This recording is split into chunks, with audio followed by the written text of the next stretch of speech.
Hello, hello. Hopefully everybody's having a good day. I think I fixed, well, we fixed the squish. It's just now we have the black bars on the top and bottom. It's one or the other until I change my monitor. We are brave new companions. We've just been seeing how deep the corruption runs in Uldah. In case anyone needs a little refresher.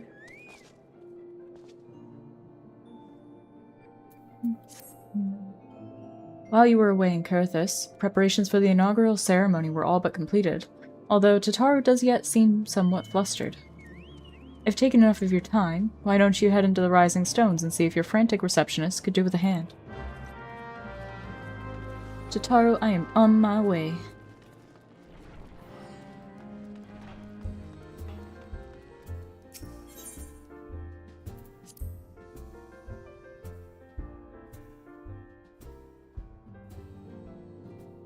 Yes, Ghost.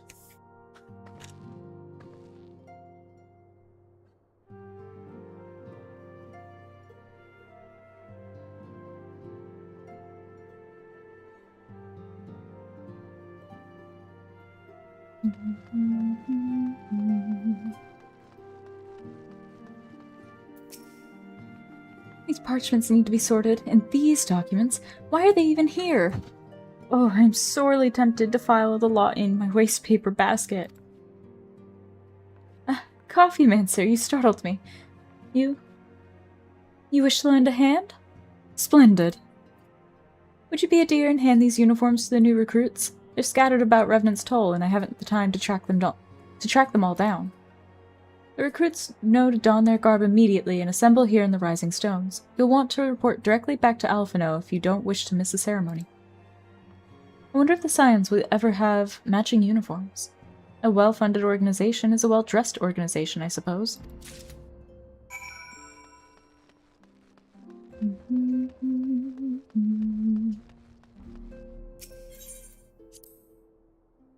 Wait a second. Why isn't this squished? Because I've been doing everything I can to try and fix it, so it's either black bars on the top and bottom, or it's squished. And right now, I'm seeing how well having the bars works.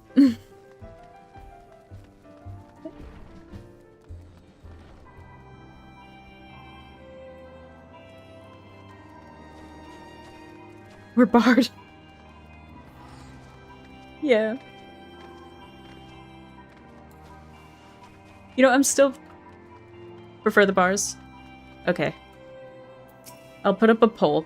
I'll be like, look, would you rather have the squished aspect ratio for stream? Or would you rather have the black bars? They're gonna be like, both of these suck. Why is this a question? Little Alamigo could learn much from Revenant's Toll, but this town can be so alive in the midst of such desolation. Here you go. I've never worn aught quite so voluminous. Well, I'm sure I'll grow accustomed to the extra cloth in time.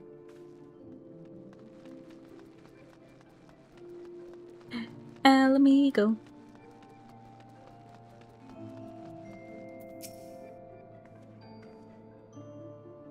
Isildur has at last retired from the adventurer's life. Though I shall miss his wisdom and irrepressible spirit, I am excited to forge my own path forwards. Ah, yes, the uniform. Thank you. Truth be told, the thought of pledging myself to such a lofty organization is somewhat intimidating.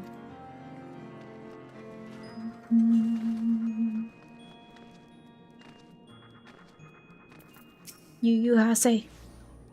Those who believe this company will see no riches are short-sighted fools. The giving of oneself 'tis an investment in the future. Thus did I sign my name to the cause. We can't trust him, he's a Lullaby. These uniforms were a splendid idea. Once our organization has made a name for itself, there shall be wealth aplenty in selling replica costumes to the adoring masses.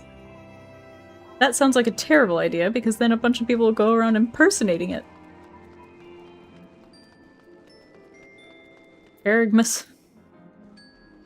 This scarlet garb marks me as a proud member of the Maelstrom, and a hardy defender of Limsa Lominsa. Yet in truth, I stand for the betterment of the realm, and thought this new company a fine opportunity to contribute on a grander scale. Oh, now that's a striking shade of blue. Put alongside my Maelstrom uniform, my wardrobe will certainly not lack for color. Someone else.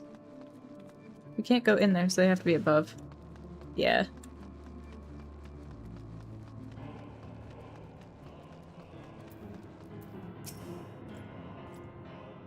I don't believe we've met. I'm Ilbert, and I will have the honor of leading my fellow recruits as captain. Much did I lose to the calamity, and I look forward to aiding others in rebuilding their lives. Uniforms are a shrewd decision. There's no easier method of creating a common bond among what is, essentially, a band of strangers. Ganon does look like a Rogadin. You are absolutely correct. Slimmer in frame, but yes, he does.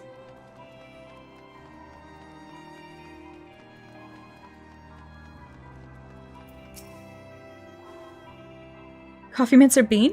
Gods, I did not expect to meet you strolling about town. The tales of your primal battles were what inspired me to come to Revenant's Toll. Here you go. It is an honor to receive this uniform from your hands. I shall wear it with pride.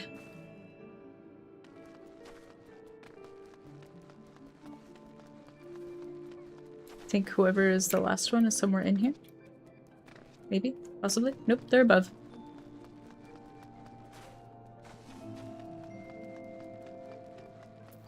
There he is.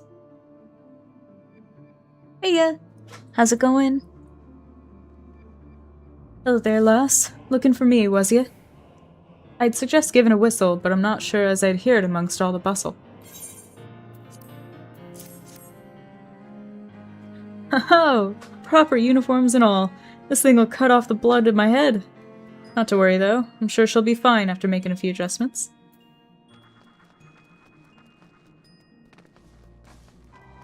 Where? Oh, they're like out there. Okay.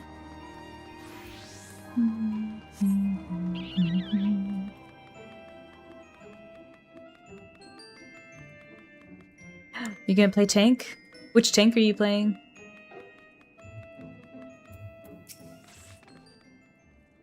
I thought it best to mimic my fellows here, but I admit that I have no idea what we're supposed to be doing. He just came up here and was like, alright, what are they doing? You know, fair. I've been losing my mind to real-life crafting. I have one skein of yarn that I have started, like, 6 different projects and then had to unravel all of it. Ah, our new uniforms. I'm reminded of my induction into the Wood Whalers. Gunbreaker? Gunbreaker's fun. It works out that me and Big Coffee, when we want to co-tank, we have the opposite tank mains. Like, I was Paladin and Dark Knight, he plays Gunbreaker and Warrior.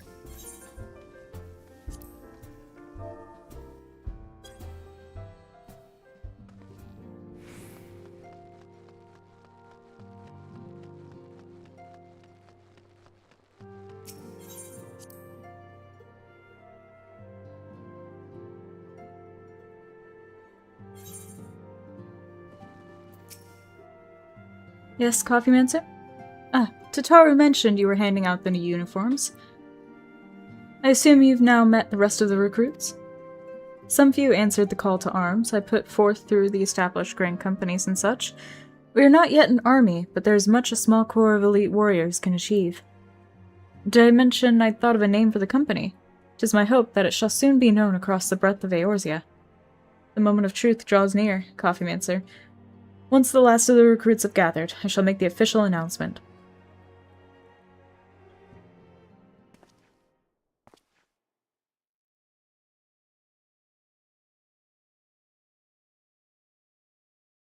Comrades, your presence here this day signifies the momentous choice that each of you has made. With your strength now pledged to the scions of the Seventh Dawn, you are beholden to no single nation. You stand as the vanguard for a united Eorzea.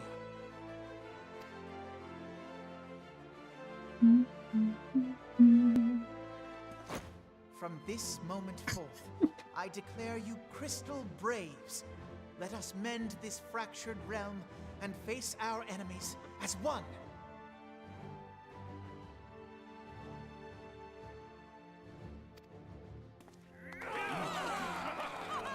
Cosmic exploration is so fun, but it confuses me too, don't worry. It is plain that the nations of Eorzea cannot solve the problems which plague the realm. Thus does it fall to some few heroic souls to succeed where they have failed. Come, take your place at the Scion's side as guardians of Eorzea, and together we shall fight for the freedom of all! For the freedom of all!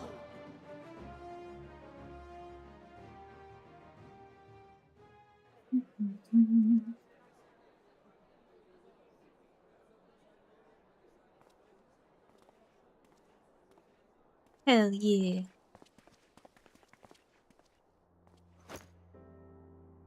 A rousing speech, Alphino. Or should I say, Crystal Brave Commander Leveilleur? Please, antecedent. The title is honorary. I shall not be leading the troops into battle, as it were. We are of the same purpose. Let us join hands and do what must be done to save this land. The Scions stand ready.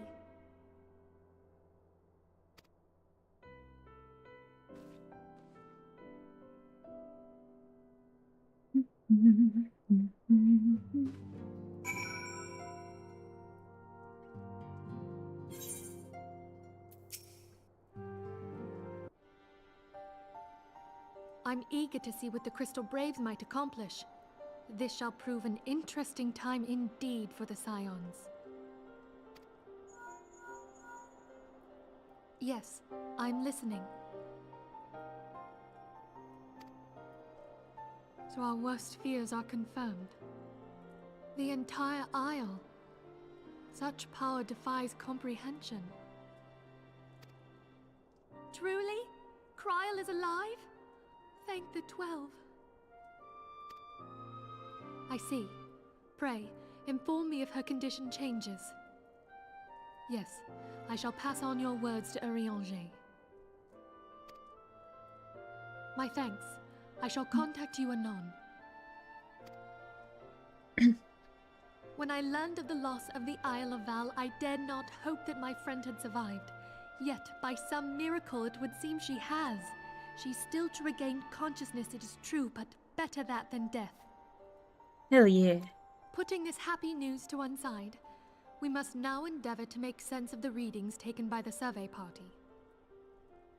It appears the etheric disturbance which accompanied the Isle's destruction is of a magnitude alarmingly close to that of Ultima. Could the Ascians be responsible for this devastation as well? I wonder. Have you heard aught from the Mother Crystal since the battle with the Garleans?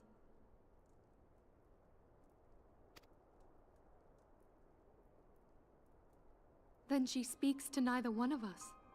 Heidel's silence portends naught but ill, I fear. Louisoix, I pray you yet watch over us.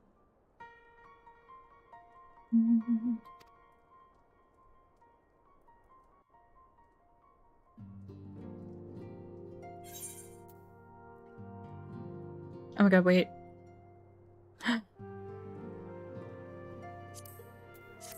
We getting a new hat?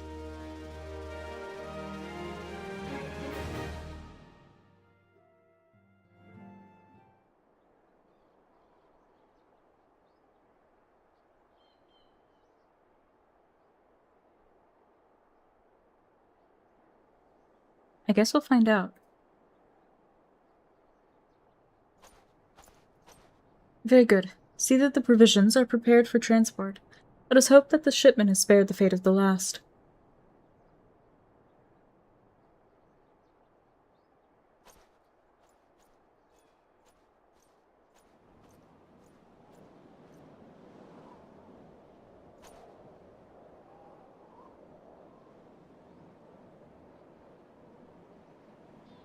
The winds are uncommon fierce this day.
Dun dun dun dun.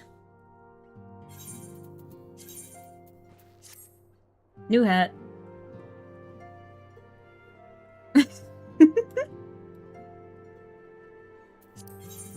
Amazing.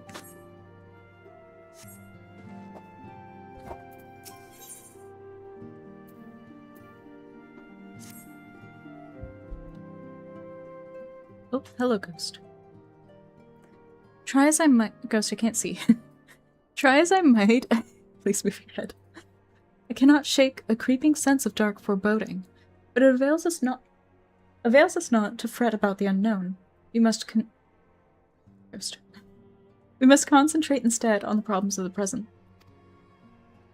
The primals have been relatively quiet of late, and the beast tribes who summon them are under constant surveillance by the grand companies. Should any suspicious activity be afoot, you may be certain that we will hear of it. And until such time as a permanent solution to the primal problem has been found, we can do little but wait and observe. As for the Ascians, Urianger is wholly dedicated to finding the means by which we may defeat the dark beings. Let us pray for good tidings on that front. But all of this you knew already. Let us speak then of more current matters. In particular, the state of the Crystal Braves.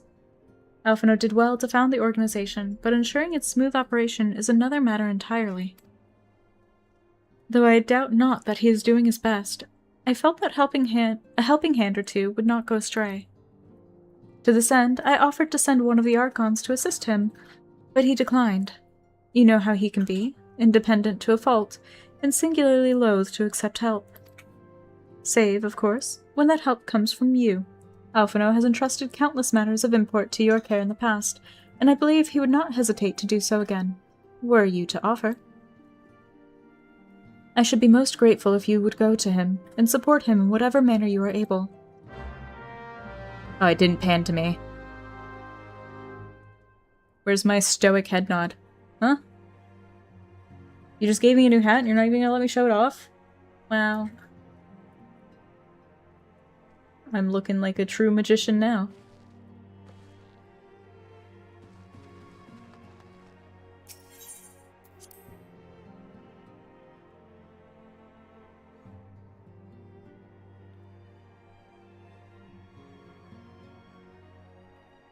Just...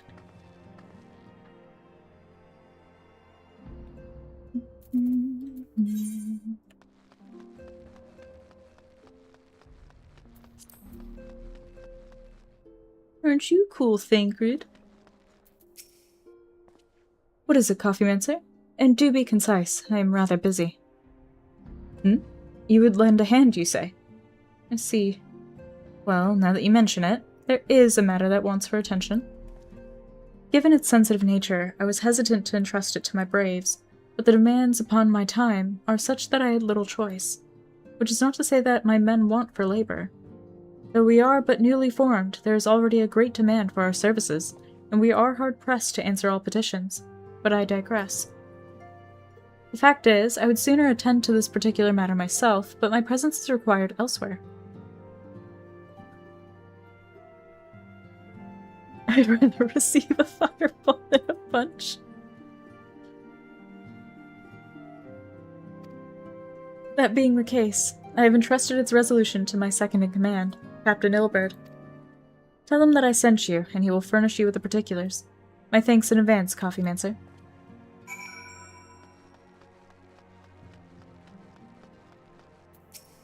Ilberd?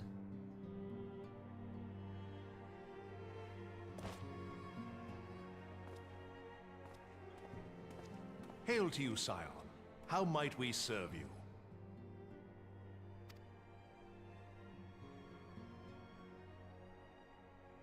Commander Leveilleur bade you serve us? These are welcome tidings indeed. Given the sensitive nature of the task, I could not rely on one of my own.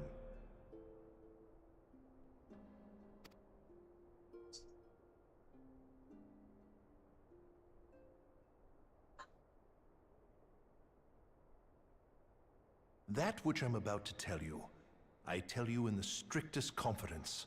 In the most echoey room possible.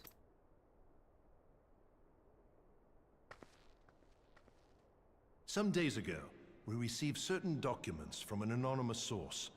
They notified us of the presence of a Garlean agent within the ranks of one of the Grand Companies. Following some discreet inquiries, we identified a suspect among the Immortal Flames, whom we detained for questioning. Alas, the man was not our agent. He was but one of many men in the agent's employ.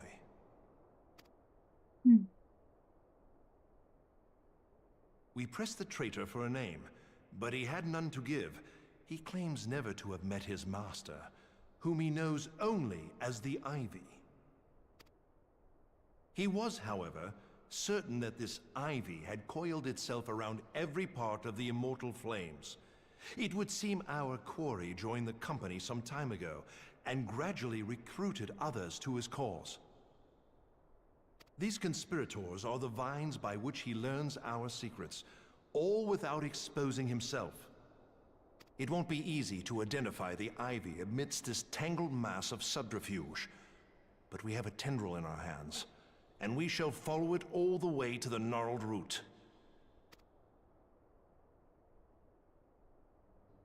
Now, much as I would prefer to proceed with due discretion, circumstances demand that this matter be settled post-haste.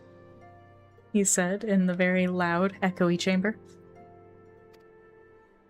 Garlemald's War of Succession nears its end, and it is feared that the Empire will soon resume its march on Eorzea. When it does, we can ill afford to have traitors in our midst. The Ivy must be rooted out now. We must begin by apprising General Roban of our findings. I would ask that you accompany me to the Hall of Flames, and remain on hand to see that things go smoothly. Assuming the Ivy's tendrils are as widespread as we believe, he will be aware that an investigation is underway, and if that is the case, he may well move against us. We must be prepared for anything, while taking care not to betray our purposes by seeming prepared. A simple enough task for a one-woman army like you.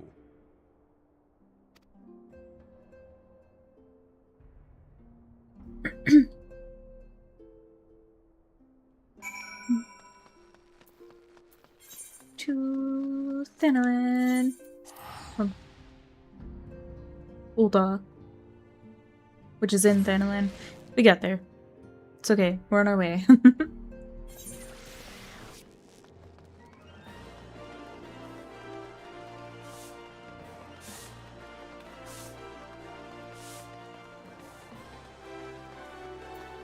I'm forgetting where the Hall of Flames is because I'm literally just looking at my map and not paying attention.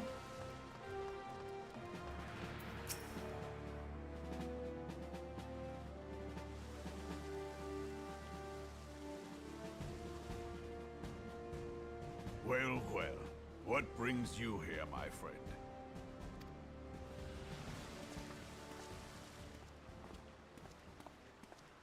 She is here at my behest. Greetings, Roban. It has been a while. Hilbert, you old scoundrel. When they told me you'd be visiting, I scarce believed my ears.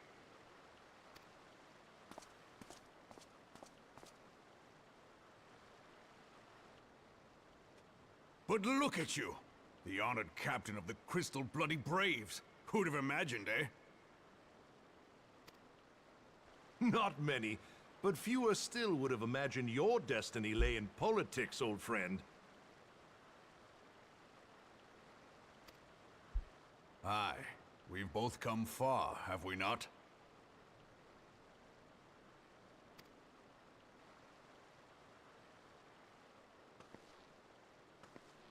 Lest you wonder, Hilbert and I go back a long way.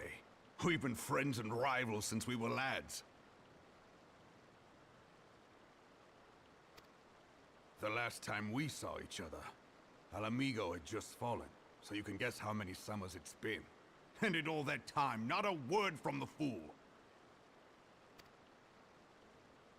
Ah, well, my dealings tended toward the modest and mundane, unlike some I could mention.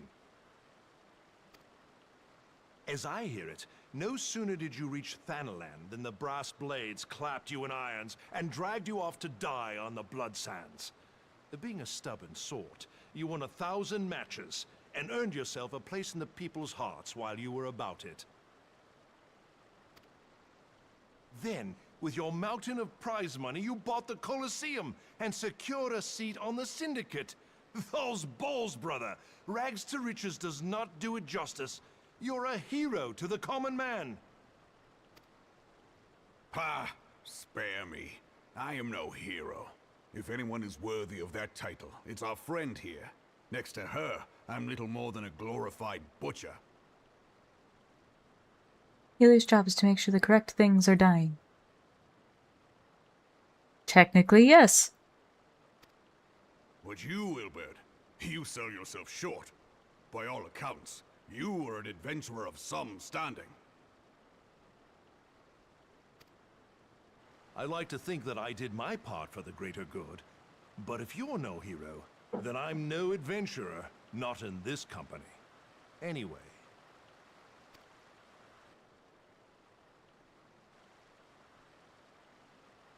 I have tidings. So there has been progress.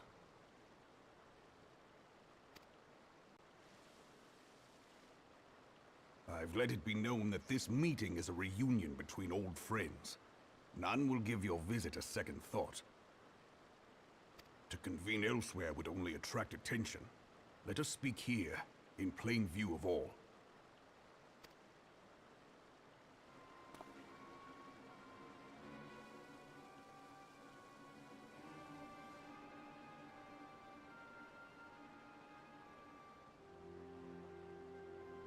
So it is we who have been compromised. Teleji Adeleji's machinations have shaken Uldah to her foundations.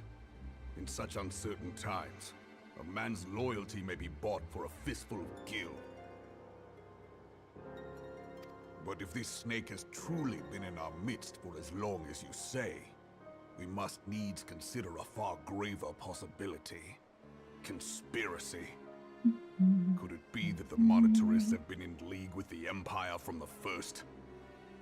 That I would sincerely doubt. Very well. I will The have Empire my wouldn't most let them trusted keep their men wealth. investigate the matter. Continue your inquiries in the meantime. It does me well to see you again, old friend. When next we meet, let it be over a flagon of ale. I look forward to it. Let us reminisce of bygone days, and drink to the future of our homeland.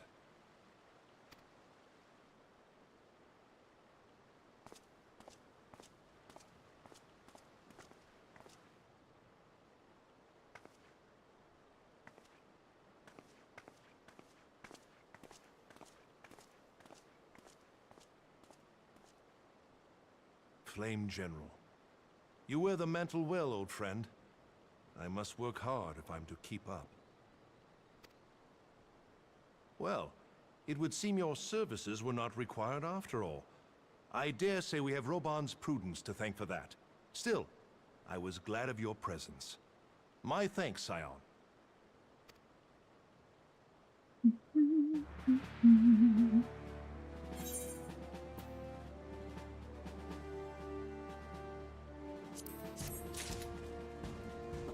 Oh, you vanished. Oh, we're crafting.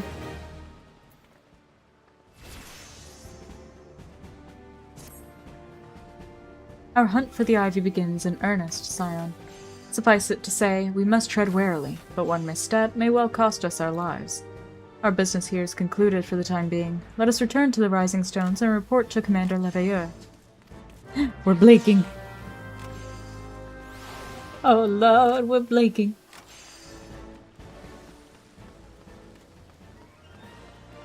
Wait, return to the Rising Stones. I don't have Aetheryte tickets for that. It gave me so many for the Waking Sands, but not for the Rising Stones.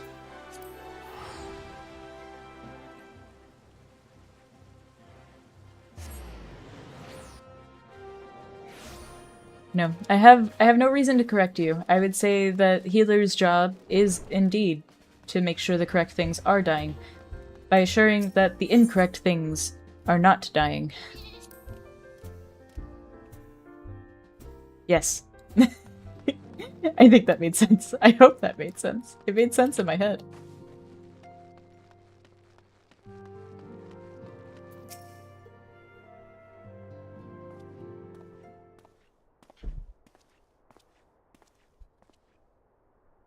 We have returned from Uldah, Commander.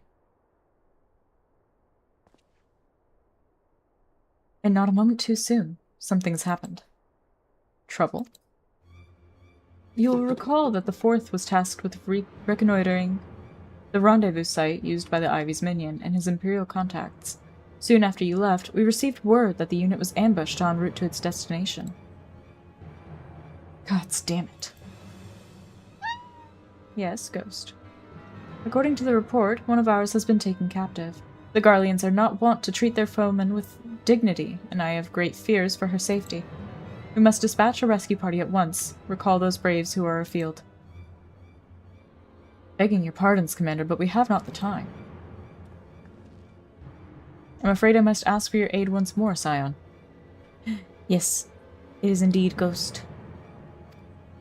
An ill-prepared rescue party will only serve to provide the Garleans with more captives. Yet time is of the essence. Simply put, you are the best chance we have. Captain Ilbert has the right of it. I trust you are willing. But of course you are. Now, Alien of the Fourth lies in wait in the tangle near the entrance to the Custom Sentry. Seek her out, and she will apprise you of the situation. Are you hungry? Yeah? Wait, give me 1 sec. I'm gonna feed Ghost Pepper.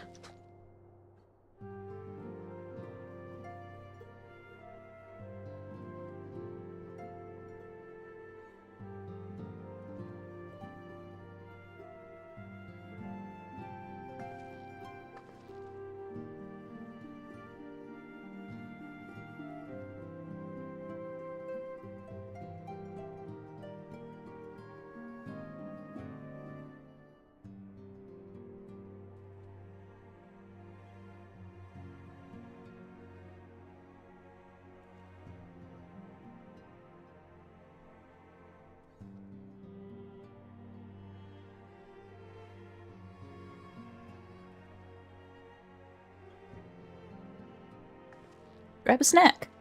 Where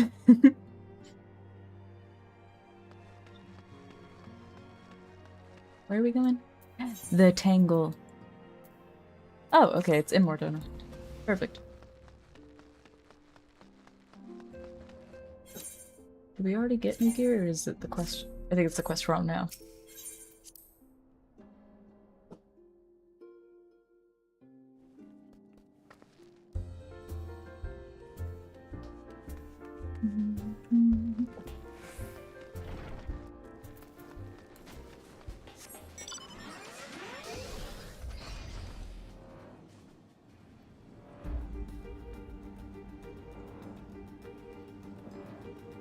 I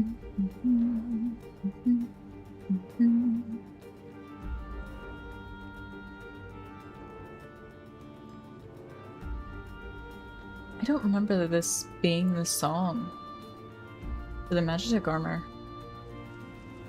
I whizzed straight past her. Oh! That was fast.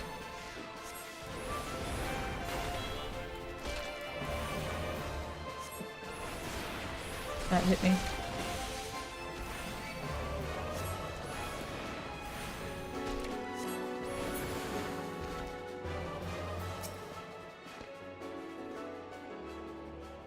You would aid us in the rescue mission. We are in your debt, Warrior of Light. Now, time is against us, so allow me to brief you on the situation. The Garleans fell upon us without warning, wounding poor Resh and hauling her away to the castrum yonder. Outnumbered as we were, it was all we could do to flee and regroup. Even as we speak, the Garleans may be interrogating Resh, or worse. With her hurts, I fear she will not long survive their attentions. We must rescue her without delay. Our order may yet be in its infancy, but the bond that binds us is strong as mithril. None of us will stand by while a comrade suffers. We, the remnants of the Fourth, will infiltrate Castrum Sentry. Please help us find Resh before it's too late. Sure thing. They're doing the Garlean one, where they're about to go invade to save the Scions.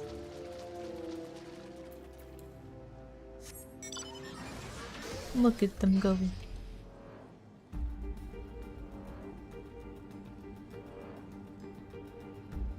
We will go infiltrate. And I'm like, okay, cool. I'll see you there.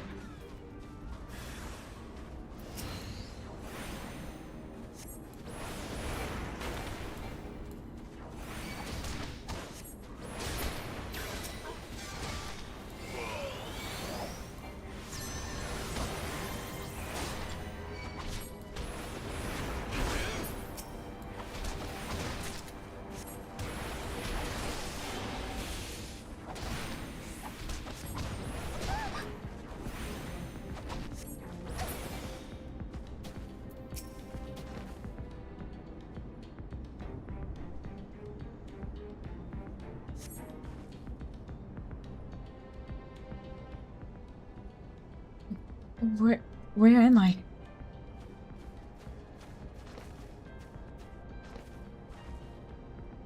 Resh! Thank the gods we found you. And thank you, Warrior of Light. Now, to quit this accursed place. Resh cannot move with these wounds. She'll need to be carried out. I believe a diversion is in order. Might we trouble you to provide one? Given your reputation, I suspect the Garleans will be only too happy to grant you their undivided attention. If you were to create a commotion within the castrum, we should be able to steal away unnoticed. Let us speak again once we are safely outside these walls.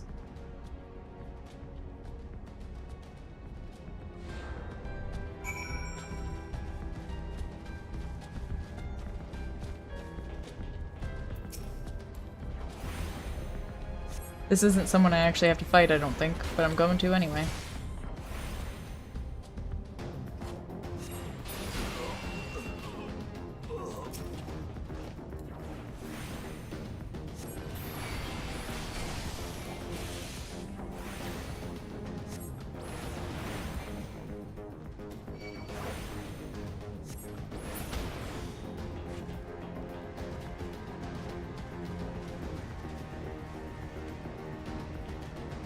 Stealth.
Oh god.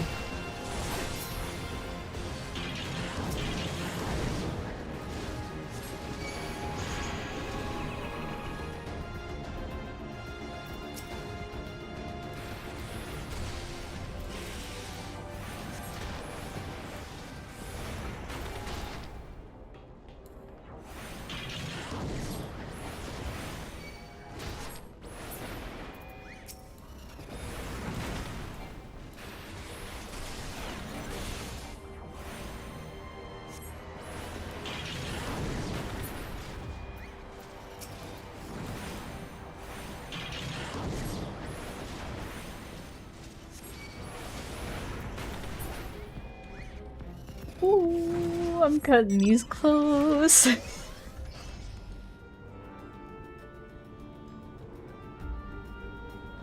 Oh wait, nope, it's the other way. I think. Maybe. Possibly. Yes.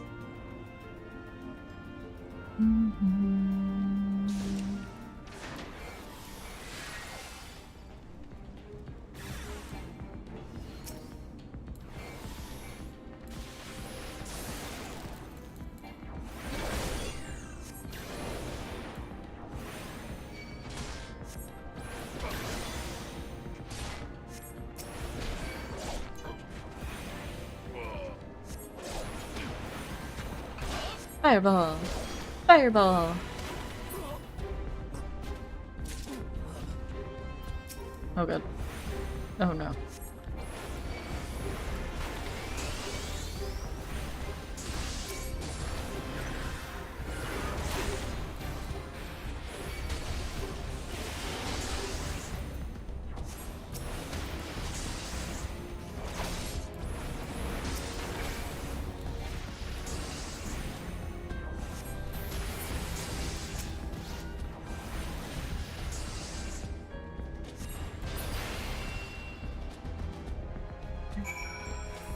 Hell yeah.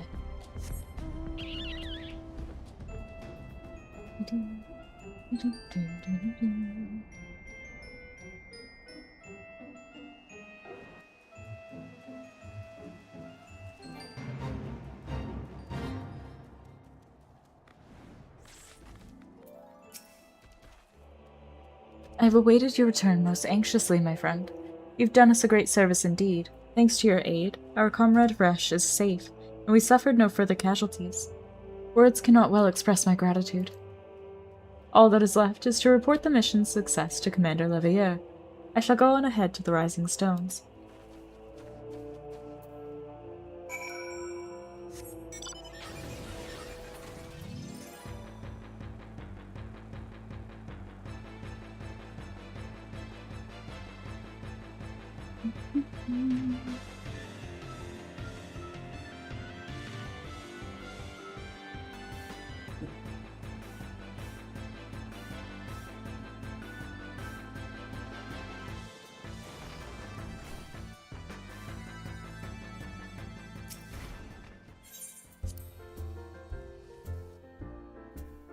Imagine you're just hanging out, chilling at the bar, and a Gundam walks through the door.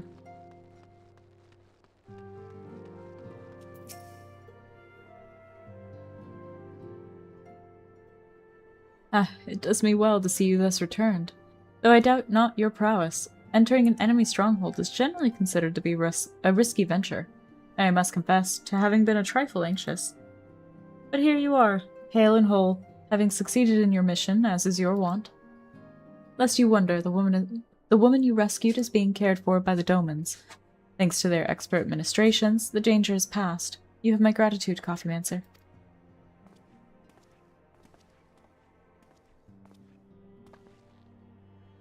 Allow me to thank you also, Scion. Resh owes you her life. We escaped with minimal casualties this time, but we can ill afford to be caught off guard again. The Empire is not an opponent to be trifled with. As you say, Commander. I will see to it that the men keep their wits about them. And it may yet take time, but I will not rest until we have identified and apprehended the Ivy. I have every confidence that you will succeed, Captain. As for you, Coffeemancer, I realize you have scarce caught your breath, but I'm afraid there's no rest for the weary. I require that you accompany me to Carthus. I have been granted an audience with an Ishgardian dignitary, you see, and the man expressly requested your presence. Oh, do not look so surprised. You should be familiar with the trappings of fame by now. We shall depart as soon as you're ready.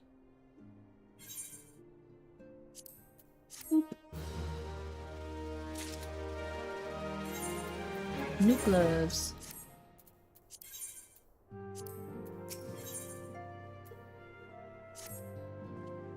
I have been blessed with a rare opportunity, Coffeemancer, an audience with an ambassador of the Holy See of Ishgard.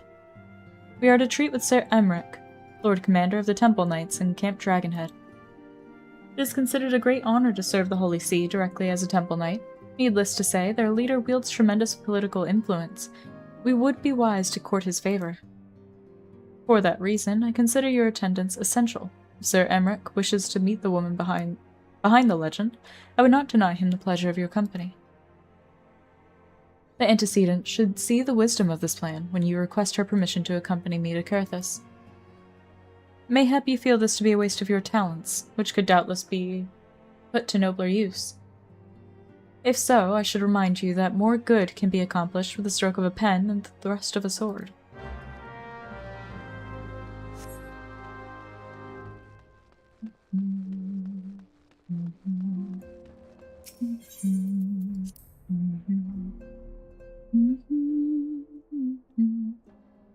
Heya! So far so good. I hope you are too. A meeting with an Ishgardian ambassador. By all means, I think it a wonderful idea. We've received no reports of etheric disturbances or unusual beast tribe activity of late. If Alphinaud believes your presence may help him to secure more favorable terms, I see no reason to deny him.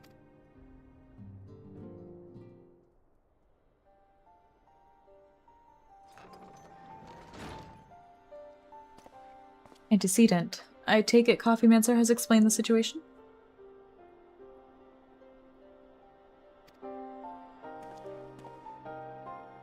She has. Yet welcome though these overtures are, I cannot help but wonder what prompted them. The Ishgardians have spurned all contact with the other city-states for decades. Why reach out now? Would that I knew. The question of their motives is one to which I have given no small amount of thought. Alas, I know no more than is generally known.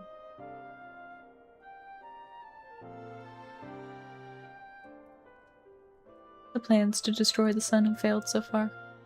That's probably for the better because we do kind of still need the sun.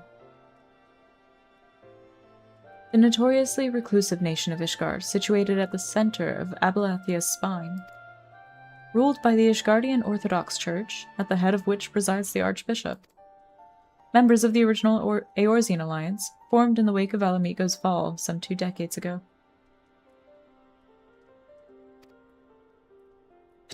Yes! At least I do. I'm always cold. Don't take the sun away from me. Friends of convenience who withdrew from the alliance as soon as the Imperial fleet was routed at the Battle of Silvertear Skies.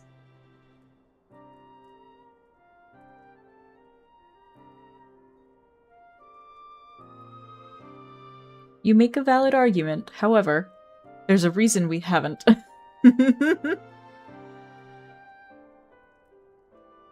They all call it a try. Since which time their borders have remained closed to all outsiders. They've rejected every one of their former allies' calls to reopen dialogue, turning a deaf ear to their neighbors' pleas even when the calamity loomed large. And on the fields of Carteneau, where brave men and women laid down their lives in defense of the realm, their banners were conspicuously absent.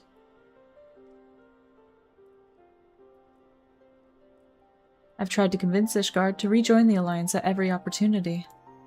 I have explained over and over again that unless Eorzea stands united, we cannot hope to preserve our freedom.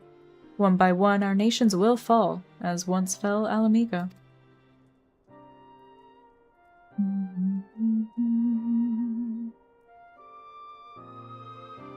And what have mine efforts yielded? Why, naught. A smaller star. I can concede to that. Surely this can be considered a step in the right direction. I should hope so. Rather than the lowly messengers we've been fobbed off with in the past, this time we shall meet with a man of genuine influence. Of course, I'm not so naive as to think that they come to us out of the goodness of their hearts. We have something they desire, though. We have something they desire, though I have yet to find out what. But such is the nature of diplomacy.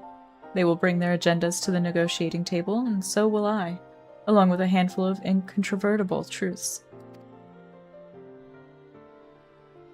The Empire will soon be at our doorstep once more. Indeed, you may be assured that I will expound upon this point and others. Let us depart for Camp Dragonhead, Coffeemancer. Our old friend, Lord Horshavan, is expecting us. Since our quest to recover the Enterprise, I understand you have further ingratiated yourself with the man. Excellent work. His fondness may prove useful to our cause.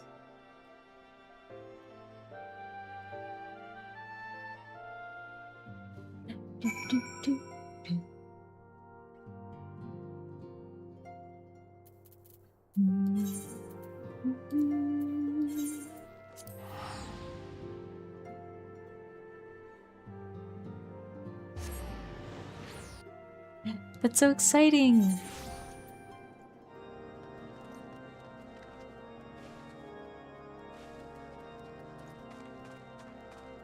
mean, it's exciting, but it's also nerve-wracking, I feel like. I've never had a kid, I wouldn't know. But I feel like most times it's excitement. Ah, Coffeemancer. Ever a welcome sight. Our hearths have been stoked to blazing in preparation for your arrival. It would not do for such a distinguished personage to catch cold whilst enjoying our hospitality. The gesture is much appreciated. I fear I shall ever struggle in cold climes. Ah, good Master Alphino. An honor, as always. Likewise, Lord Horshavan. Forgive us yet another imposition. I fear we have relied overmuch on your aid since you so generously assisted us in locating the Enterprise. Nonsense! Any debts incurred have long since been repaid. Besides, who can say what the future may bring? House Tom may ever seek the aid of your newly formed Crystal Braves. In any case, I am simply delighted that the Holy See is at last willing to grant you an audience. No doubt your discoveries at Snowcloak helped to justify the decision. This recent resurgence in heretical activity is of grave concern to us all.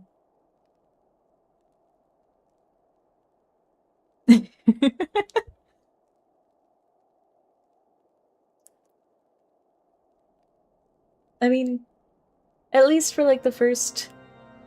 It shouldn't be too many things, I don't think, for the first like...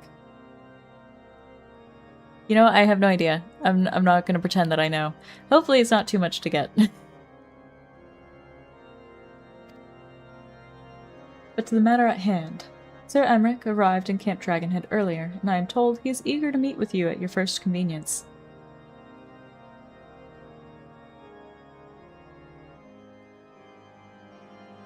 You are doubtless weary from your journey, and desirous to rest a while by the warmth of our hearth. But if you are willing to forego such comforts, pray inform the knight stationed outside the intercessory. He will grant you entrance and send word to the other attendees. Oh my god.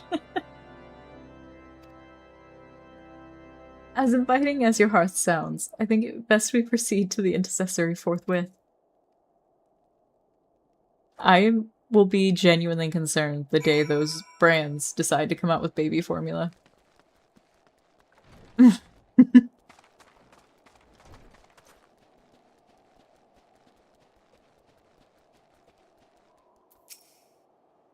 We've been expecting you, madam. Pray, take your ease inside, and I shall summon the others.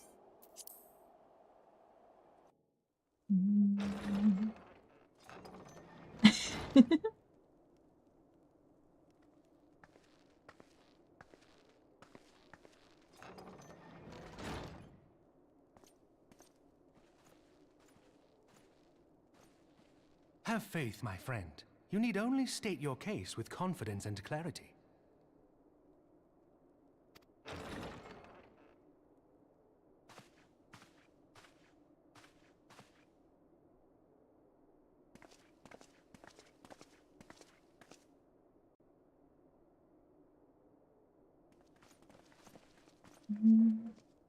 Commander Leveilleur, it is both an honor and a pleasure to meet you. I am Emmerich, Lord Commander of the Temple Knights. I've been meaning to reinstall Witcher 3 because I had it happen where Alphino Leveilleur, at your service. I had an autosave of me going into a cave. And I didn't do multiple saves at this point. So that autosave completely broke everything because I was low health. And the thing that's in that cave, like, instantly attacked me. So I was just in a loop of, like, reloading my save and dying. Yeah, I saw that. That's crazy. When did Witcher 3 originally come out? Your reputation precedes you, Sir Emmerich. I think we will find that we have much in common.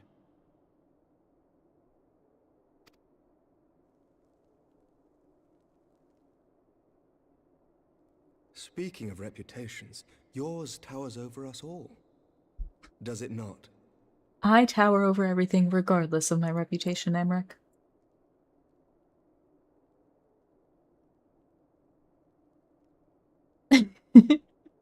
The last time I tried to play, it was like one of the days where I'll like open a game and then close it, and then open a different game and then close it, and I just don't know what I feel like doing.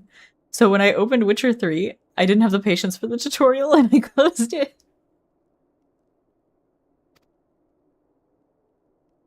It does indeed, Lord Commander.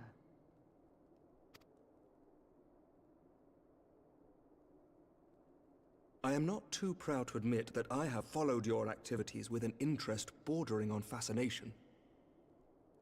Full glad was I to learn that you would be joining us. Now then, shall we begin?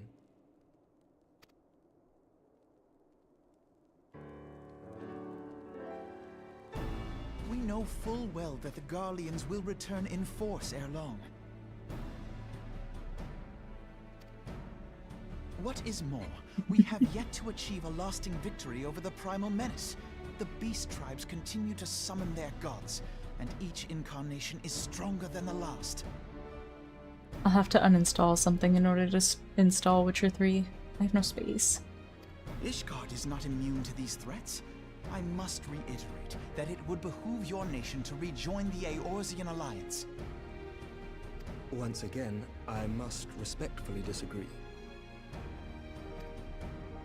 On what grounds? Despite their presence in Kurthus, the Ixal do not concern us. The territorial claims pertain to Gridanian lands, and it is the people of Gridania whom they harry. Consequently, the Holy See judges this to be a Gridanian affair, and Ishgard does not intervene in the internal affairs of other nations. I will say, as far as I know, Witcher 3 does get complicated, but it's a good game. Like, it's a really good game. I've never finished it myself, but I have never heard anything actually bad about it either. So I would say it is good for beginners. Good introduction to RPGs. Even were that not the case, our forces are wholly committed to the Dravanian conflict. We have not the knights to spare. As for the Garleans, we are not ignorant of history. We have observed the rise and expansion of the Empire, and we agree that it is only a matter of time before they resume their campaign in Eorzea. Then surely it would be in our best interests to present a united front. Mayhap one day, but not yet.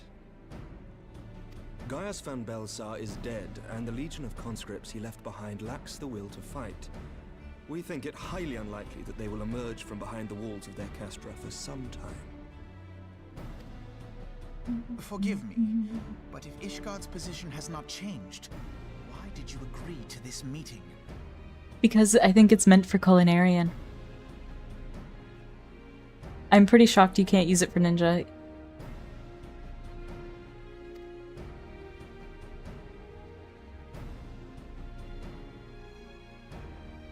It was not only as a representative of Ishgard that I came here. Pardon?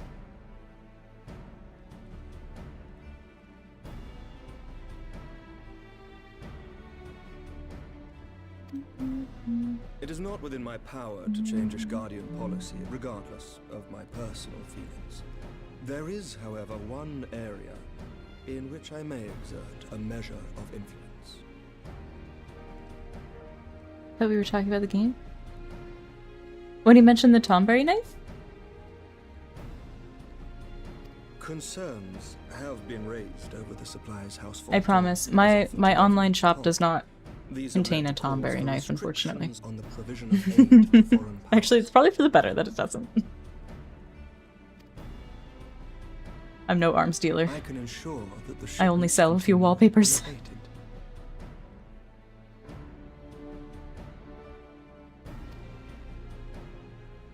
Sir Emmerich, we would be in your debt.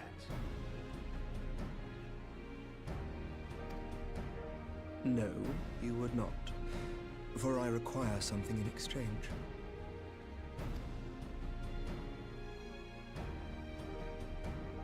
Of late, there has been a flurry of Dravanian activity, the purpose of which Yeah, I is think not they're up to... immediately clear. I think 16 is the furthest they've gone, as far as numbered Final Fantasy games. However, our astrologians have since observed alarming changes in the heavens. mentioned. The dragon star waxes unnaturally bright, and there are whispers that it portends the resurrection of Midgard-Sorma. The fallen guardian of Silvertear Falls? That's absurd. Full many times have I gazed upon the dragon's corpse still wound around the Agrius, and wondered how different our world might be if it yet lived to plague the skies. I do not know, and I do not wish to know, nor does any son of Ishgard. Yet the mere presence of Dravanian forces is not sufficient grounds to send knights to Mordona, whatever our astrologians say. As I told you before, we have not the forces to spare. I highly recommend trying at least one Final Fantasy game. I haven't played all of them, but the ones I have played were all really, really good stories. But we do. So you will intervene on our behalf if we agree to watch over the Keeper of the Lake. Do you accept these terms?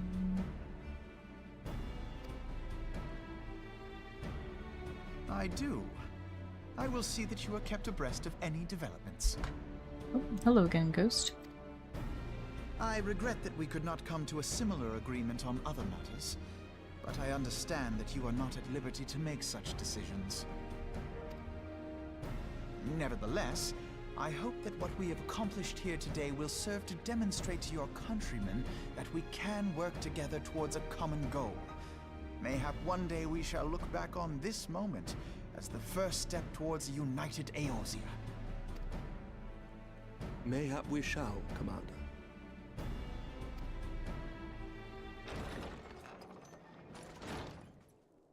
What is the meaning of this? The caravan, my lord. It's been attacked. Again? It was Iceheart, my lord. Our supplies. What? By the Fury? All our precautions were for naught?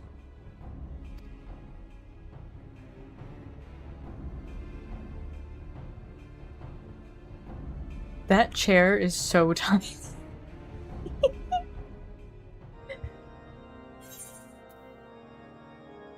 Alone.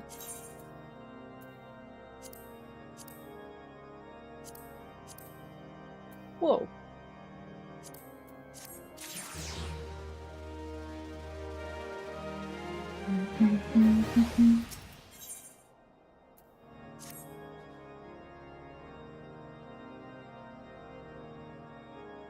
Just when we were starting to make progress.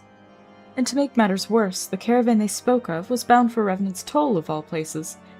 Honestly, were I so inclined, I should think the gods were conspiring against us. Happily, however, I am not. I would know more of this attack. Let us speak with Lord Harshaphone, find out what he has learned.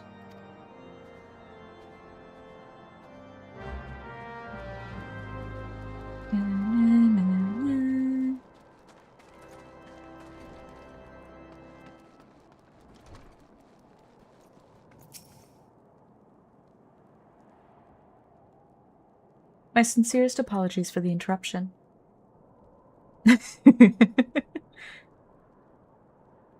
My sincerest apologies for the interruption, my friends. But the situation is such that we must act swiftly. If you would be so kind as to elaborate. Iceheart's heretics fell upon the caravan, bound for Revenant's Toll as it was passing through Boulder Downs. It was an ambush, swift and ruthless. In an instant, every knight was slain, every crate seized. Then as quickly as they had appeared, they were gone. You're totally fine. It would be an impossible feat without knowledge of the route, knowledge to which only a select few are privy, I presume.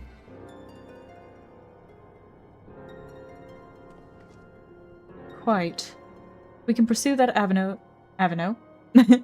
We can pursue that avenue of inquiry in due course. It seems to me that examining the scene of the ambush would be our first concern. The trail is yet warm. We must act swiftly, as Lord Harshaphone said, lest crucial evidence be lost. You have a knack for discerning hidden truths, Coffeemancer. Why don't you go and inspect the ambush site in person? An excellent idea. Inform my men of your intent upon arrival, and they will gladly share their findings. Elfno really out here keeping us in a job. He sponsors us for everything. He's like, I won't go do it, but she can go do it. Boulder Downs. It's down here.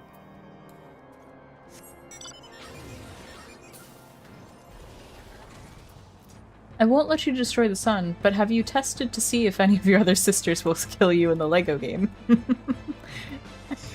I was curious. If given the chance, do they also betray?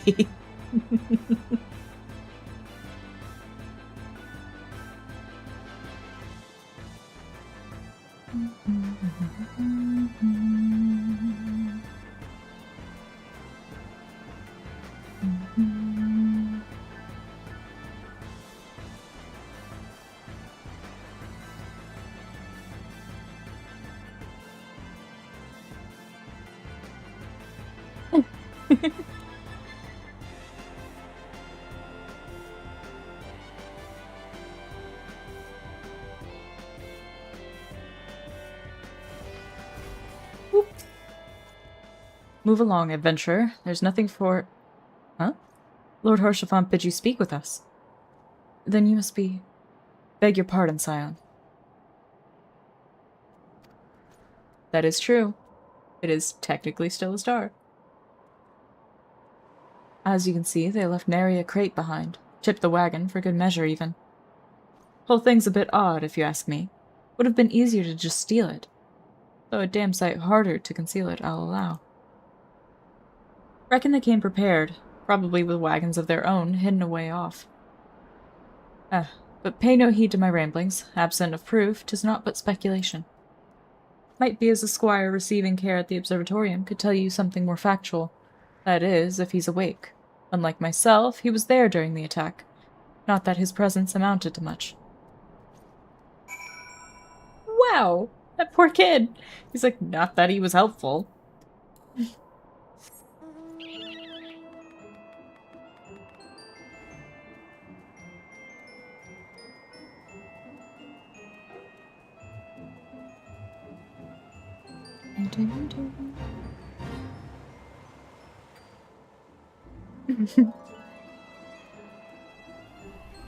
Oh.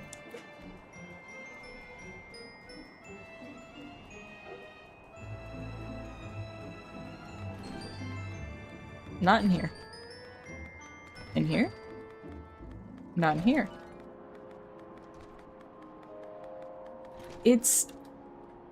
His Royal Headness on parade.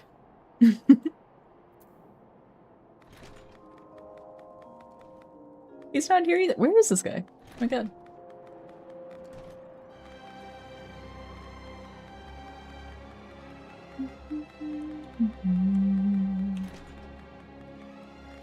Whoop. There you are. You've come to ask about the attack, haven't you? We came upon them before the entrance to the Hall of the Seven Echoes. Pilgrims, we marked them as. Lost and ill-equipped for a journey further north. Our leader called out to them, and one stepped forward to answer. Slowly she approached, her silver hair flowing in the wind like melting snow. Just a young girl, I thought. Some poor lost lamb in search of salvation. Our leader must have thought the same, else why would he let her draw so close? They exchanged some words I couldn't hear, and she leaned forward as if to kiss his cheek. And then he sighed and crumpled to the ground. I didn't know what had happened till I saw the snow turn red. And then there was red everywhere I looked. I tried to fight, but took a blow to the head, and by the time I came to, the others were dead and the heretics were unloading the wagon. I couldn't... I mean, they'd have killed me, so I just lay still and listened. Iceheart's people spoke of deliverance and resurrection, and they spoke of Shiva.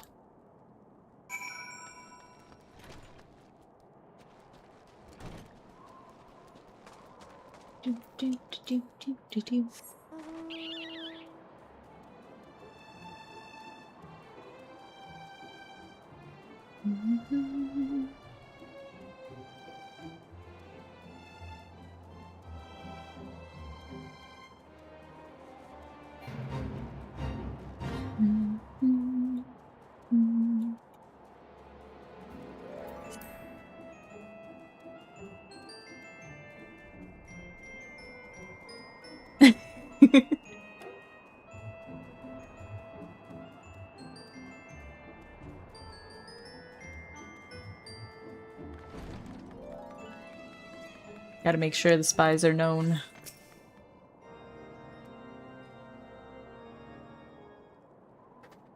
Ah, you've returned.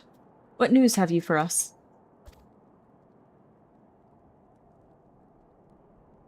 It seems the Lady Iceheart does not scruple to sully her hands with blood.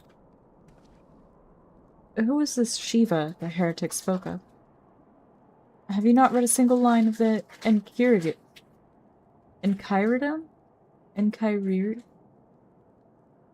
The Encyclopedia, Master Alphino.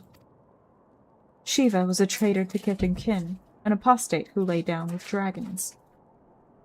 Now, we cannot expect all foreigners to know Ishgardian scripture so well, particularly when it concerns the patron saints of heretics. Wait, you say she is their patron saint? Oh no. It all makes sense now. Lord Horshaval, what was the caravan's cargo? If I recall correctly, the Diamond Forge had requested a rather large quantity of crystals. Do you not see? Iceheart and her followers intend to summon Shiva, as a beast tribe would a primal. Why else would they go to such lengths to secure crystals?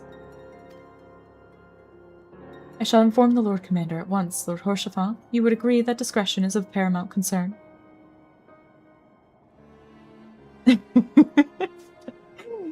Sophie's out here catching strays.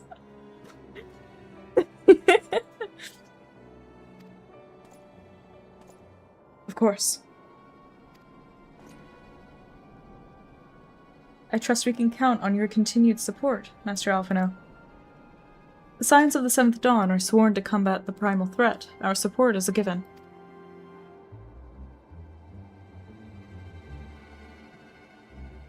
I will need to send word to my brethren in Revenant's Toll. Our entire order must turn its efforts to the prevention of the summoning. Naturally, that includes you, though I'm sure you would not miss this for the world.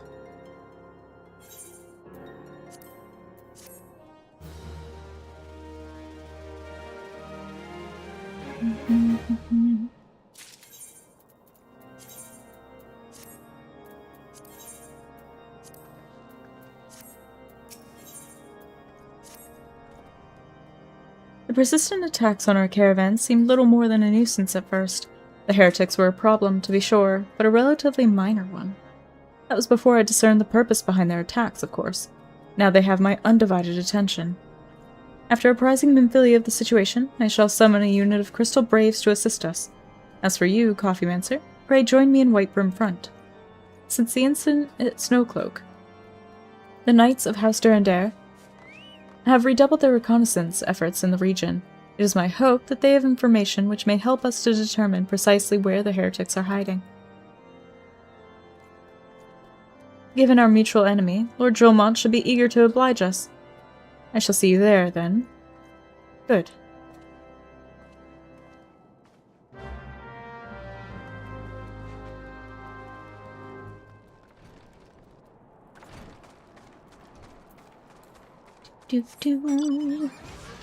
We're on our way. I love that I titled this that Uldah has 99 problems, but we're actually hanging out in Kurthus.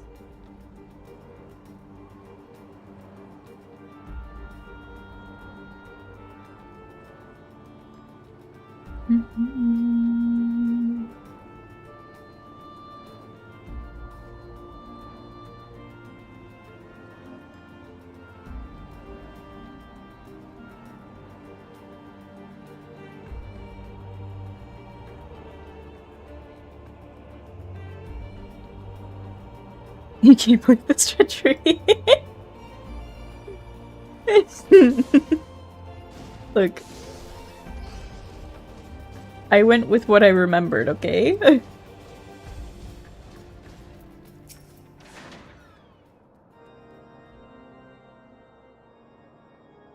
The Scions of the Seventh Dawn wish to join in the hunt for Iceheart. Your assistance is more than welcome, my friends. Considering the report I just received, I dare say your timing could be no better. We are all ears, Lord Dromont. You know? That's true. I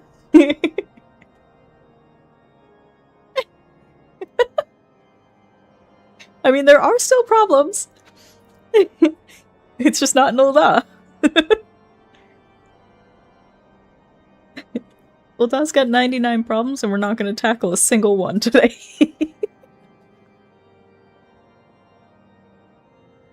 A band of pilgrims was seen transporting a large number of crates to the west. Their garb appears to match the description provided by the squire who survived the attack.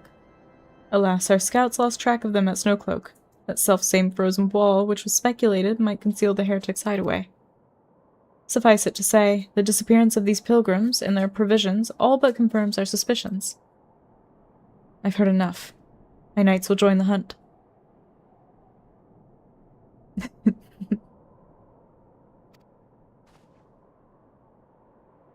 I took the liberty of summoning a unit of crystal braves to Whitebrim Front. Given the gravity of the situation, I trust you will agree that we must use every resource available to us. These are extraordinary circumstances, Commander. It would be in our best interests to coordinate our efforts. Such was my intent from the start, Sir Aymeric. And so it begins, my friend. Though I dare say it will prove an all too brief collaboration, Iceheart will not elude the combined forces of the Crystal Braves and the Temple Knights for long. Nevertheless, a wise man does not wager all upon the success of a single solution. There may yet be subtler means by which we can locate the heretic's lair. Mayhap Lord Dromont has one in mind. The guy's right there, why don't you ask him? He's literally standing right behind you, Alphino.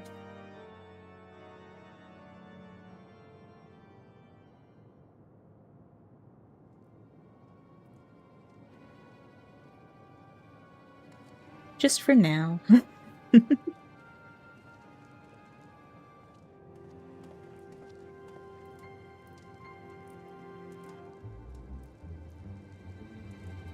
Yes. Yes. Excellent.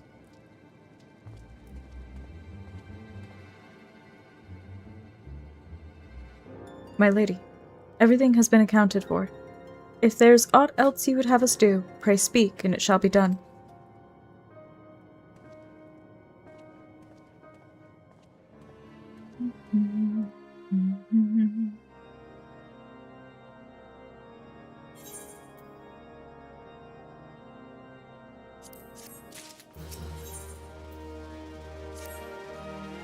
It seems as though we are always one step behind, our quarry ever just beyond our reach.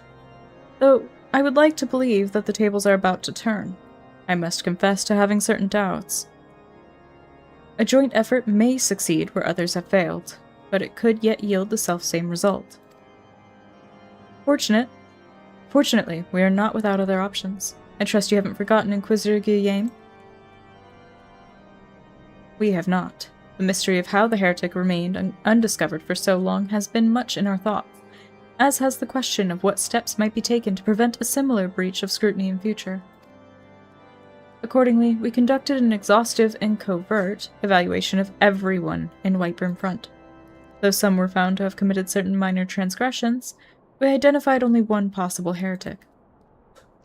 If this man has pledged himself to Iceheart's cause, he will have taken note of the movements of the Temple Knights and the Crystal Braves, and upon recognizing their intent, he may attempt to warn the heretics.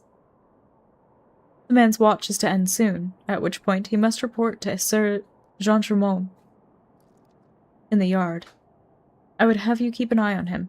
If he ventures beyond the walls, follow him discreetly. Should he meet with a heretic, do not interfere. Simply watch and listen. I have seen to it that the suspect knows nothing which could endanger our plans. Do do do do.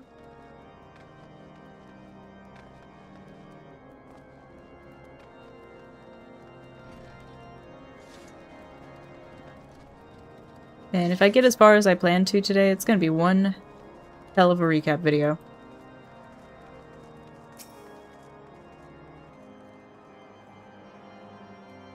Do, do, do, do.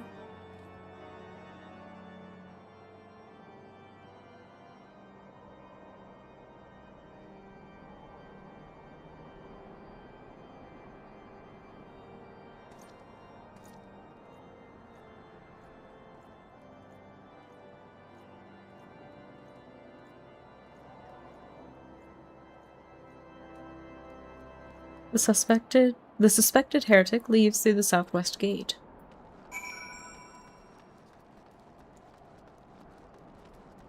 Maybe if they're hoping for discretion, I'm not the person to send. This guy could spot me from like 8 million miles away.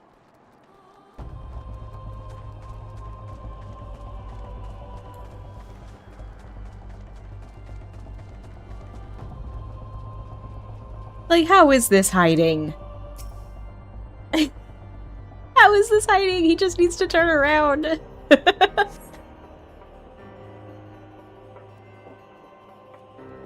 He follows the road east.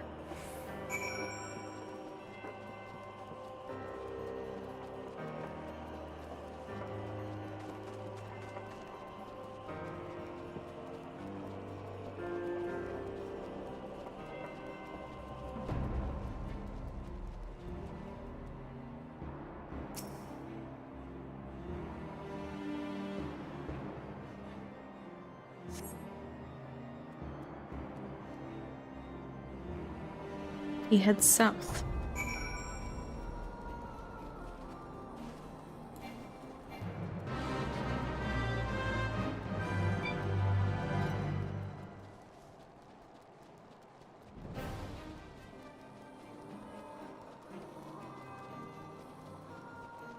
Yes, Ghost.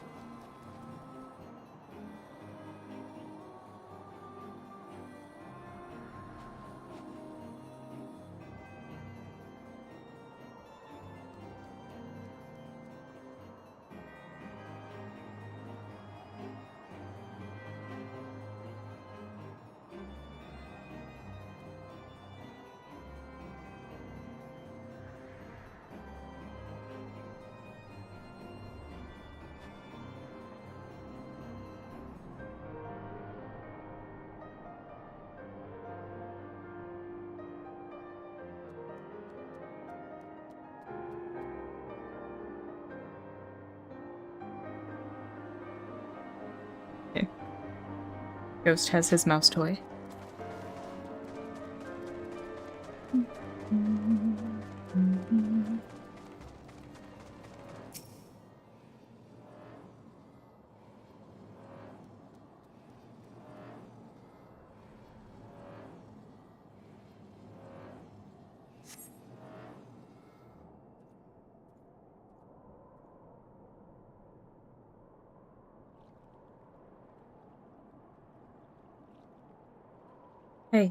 Hey, where in the seven hells are you?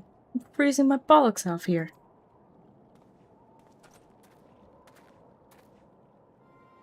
I'm here, you blundering oaf. Why are you late? Standing on the wall. Why else? I have duties to fulfill, you know. Your sole duty is to the... Bloody echo. Lower your voice, or they'll hear us in Whiteburn Front. Yes, of course. The Templar Knights are in Snowcloak. This is what you bring to me. We already knew about. Our comrades in Boulder Downs will set... Oh my god. Our comrades in Boulder Downs will use the tunnels. Dead before they know what's happening. Nevertheless, if you waste my time again, is that clear? You were called an oaf at work? That's awful. Oh my god. There was one time, I don't know if I've ever told this story, I might have. When I was working as a barista, I was working at the register, and I had dumped out, like, a fresh batch of coffee by accident, because the girl that had been working on, like, all the background stuff had she had, like, set up a batch to brew, like, to be ready to brew. So I ended up dumping out, like, the freshly ground coffee that hadn't been used yet. And the lady at the register got so mad she called me stupid. She was like, I saw what you did. You're stupid. How could you be so stupid? She's like, just give me my money back. I can't waste my time here. I refunded her and I thanked her. I said, thanks. Have a great day. Here's your money. So as long as you didn't thank them for calling you an oaf, I think you might be in the clear.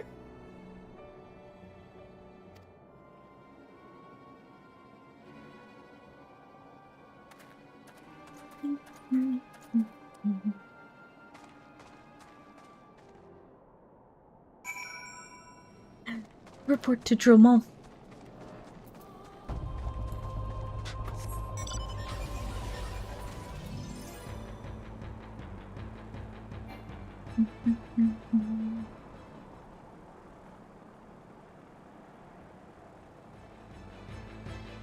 I think nobody. Good.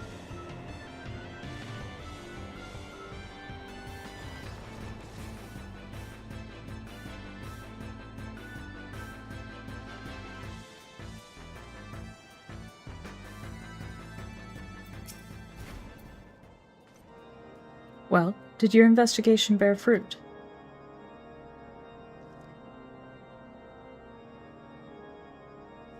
I see. I shall have the man detained at once. His guilt is plain. Would that you could have heard their words more clearly. Yet the few snatches you were able to make out are none the less enlightening. It would seem the heretics are aware of our operation, and confident that they can thwart it. Their comrades in Boulder Downs are key to their plans, which means it is key to our plans that they be rooted out and put to the sword.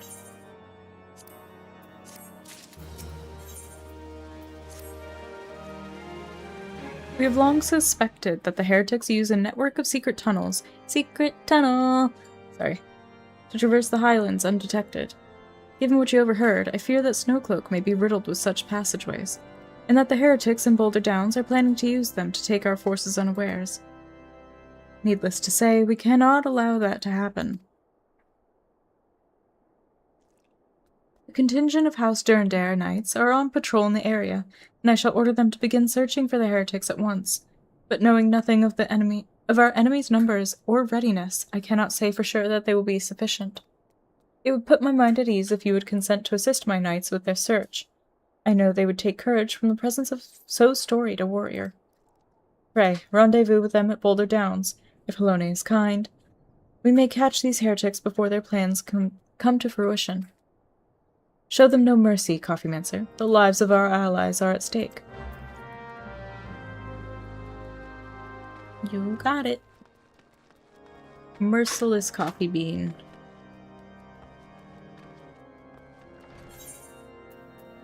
New shoes.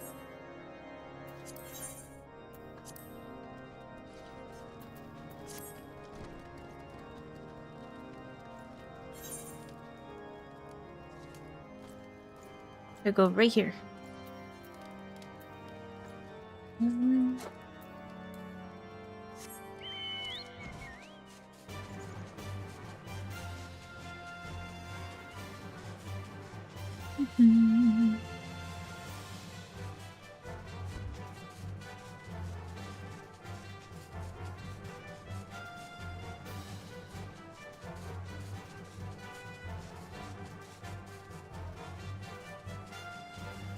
I am like way off. Oh. I'm completely passing it by. Ah.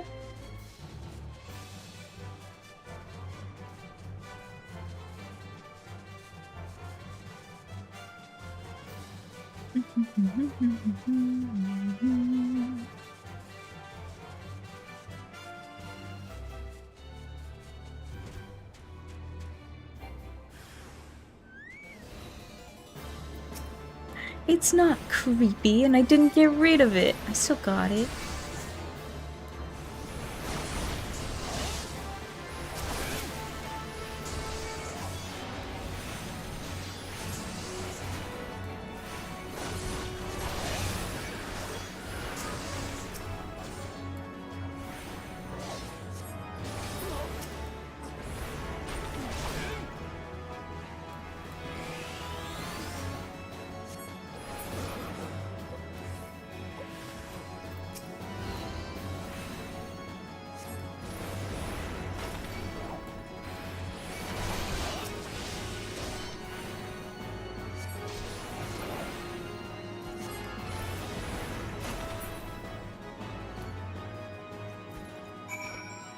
Well.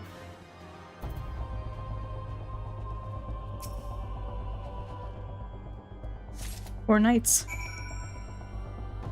I did not make it here in time.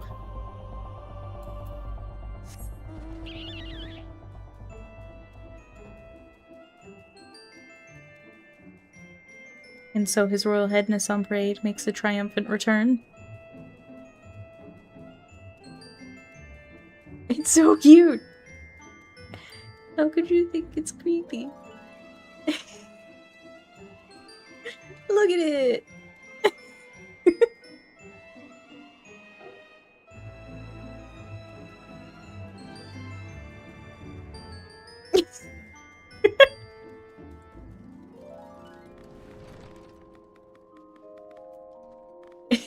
It's wonderful. Next drawing stream. We gotta draw Hee Baru. We gotta draw His Royal Highness on parade. My knights sent no word of your coming, Coffeemancer. What has happened? What is that in your hand?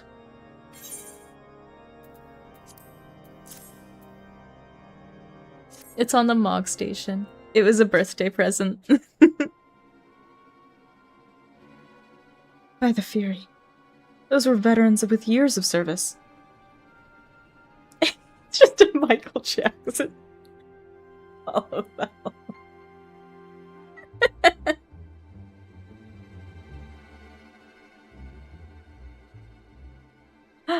Nice! And now they lie dead in the snow. Their bodies must be recovered and... No. No, we have not the men to spare. Not now. Not while Iceheart prepares to summon an abomination.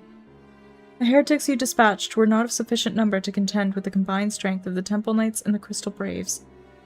There must be others, and I'll wager they are on their way to Snowcloak as we speak.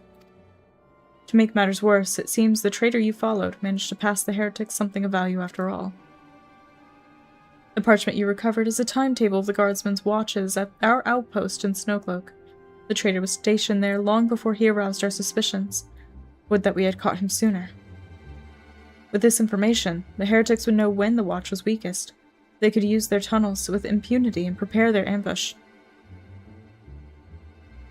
The timetable has not changed, you see. Of course, it will be changed now, but the heretics may already be in position.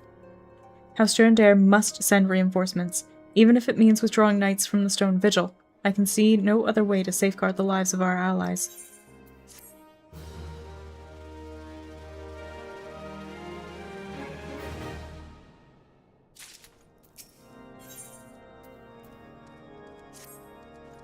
Time is of the essence, Coffeemancer. While my knights make ready to depart, the heretics may take our allies in Snowcloak unawares. Superior training and equipment will avail them not if they are cut down ere their swords are drawn. But all is not yet lost. If you leave now, there may still be time to warn them. Make haste, I beseech you. Fly to Snowcloak and tell Sir Emmerich everything we've discovered. You know, if you wanted me to be quick, you should have made a different building.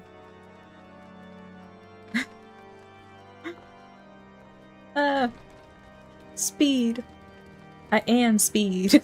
Am I even going the right way? I think I am now.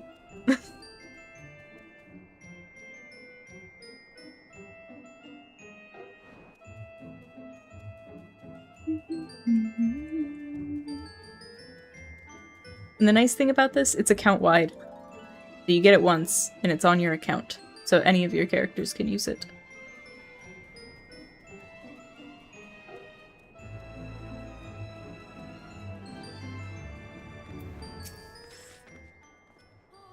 Coffee Rancer, this is a welcome surprise. Perhaps the only one thus far. As you can see, we've yet to uncover any hidden... No? You have my gratitude. Truth be told, we suspected the heretics might be plotting such an attack. Now that we have confirmation, I shall place my knights on high alert. Has Commander Leveilleur been informed? The Braves must be made aware. We're like, oh, right, he's the commander.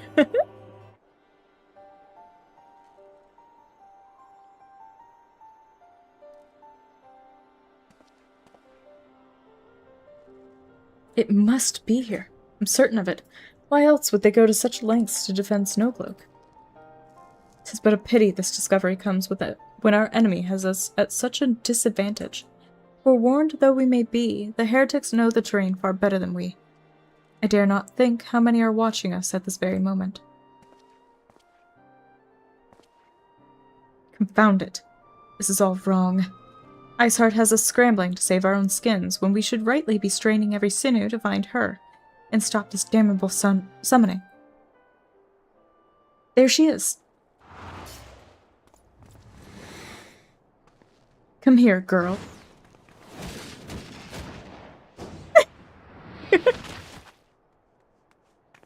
They thought Alphino was her? That was close. They didn't hurt you, did they? Only my pride, Ida. There will be others nearby. We must see that they are given a similarly warm welcome. Commander Leveilleur.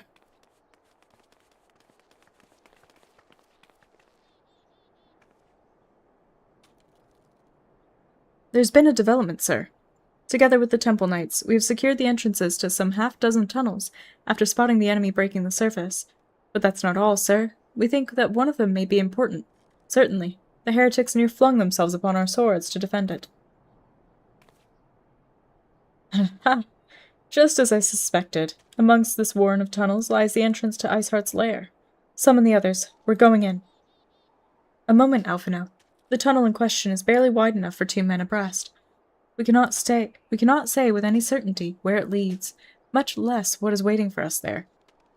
And if a Lalafell is saying that, then you definitely ain't got room for anybody. Furthermore, we have no way of knowing how many heretics are still lurking here on the surface. What if they were to converge on this point after we entered the tunnel? For all we know, we could be funneling our forces into a trap. I take your point. If the tunnel is indeed as narrow as you say, greater numbers would be more a hindrance than a help.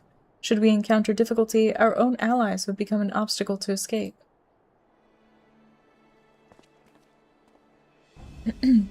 A change of plans. While we rendezvous with Sir Emmerich to keep the heretics at bay here, you will go wherever that tunnel leads. If they couldn't fit in it, how am I supposed to fit in it? If you find Iceheart at the end of it, do not let her escape. You venture into the unknown, so see that you are prepared for anything. I suggest you call upon your allies, though not too many or Papalymo will sulk.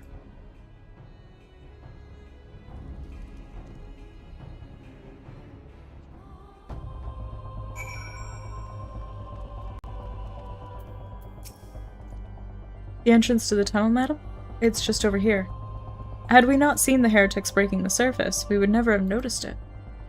Per Sir Americ's orders, we will stand guard outside. Please be aware that even should you encounter significant resistance, we cannot leave our post. Snow cloak now accessible.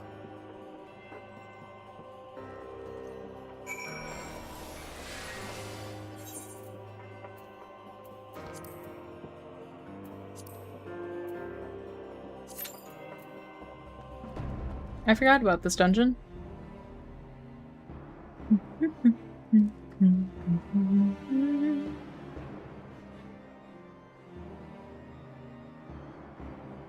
my god.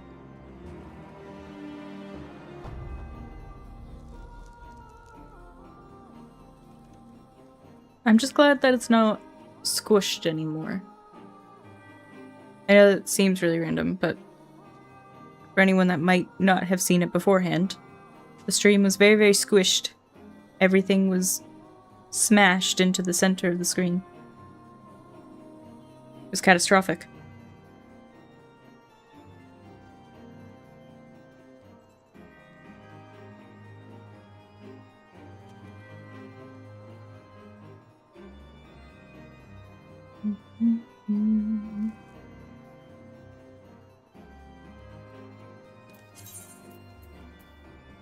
Bacon bread?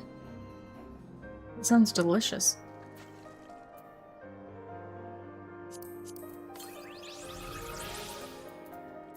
Oh my god, I have so many things I need to go, like, turn in.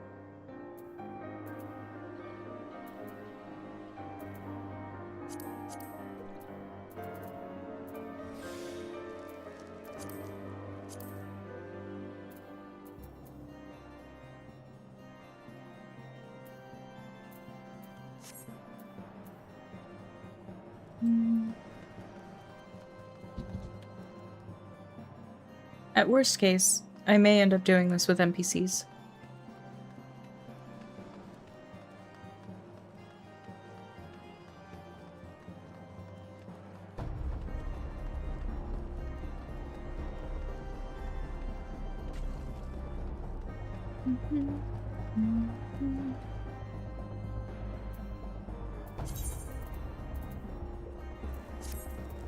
Do I have any other mounts right now?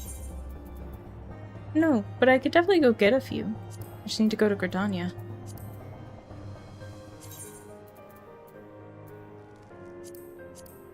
Oh.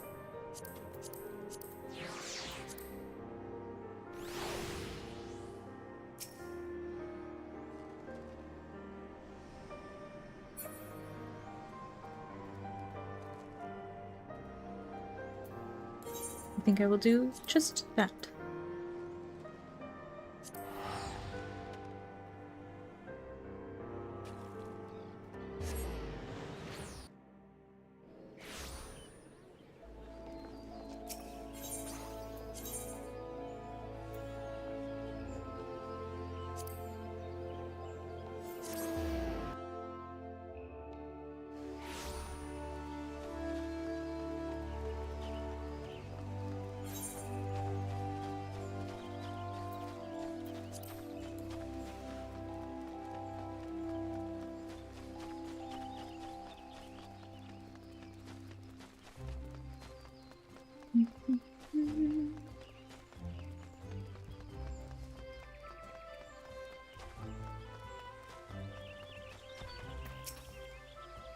You've accomplished enough feats to keep the bards singing for a lifetime, lass. Such an achievement shouldn't go unrecognized, and to that end, I'd like you to have this. Consider it a token of my highest esteem. I've accrued achievement points, and they have earned me an achievement certificate. These may be exchanged for special rewards.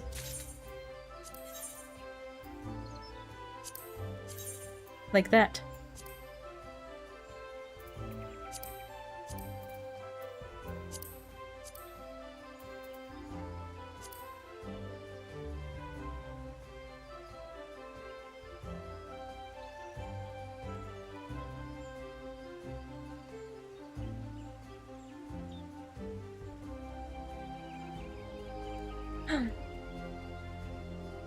Wait, I also need this.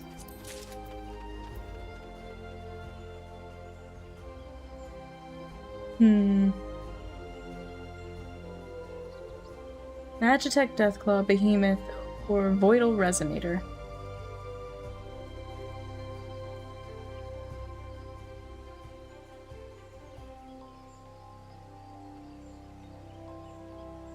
I'm gonna go Behemoth.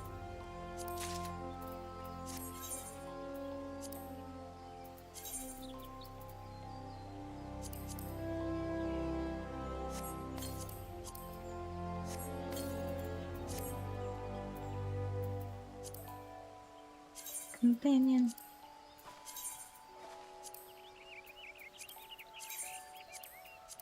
Now, we're a black mage, and our chocobo's a black mage. Amazing.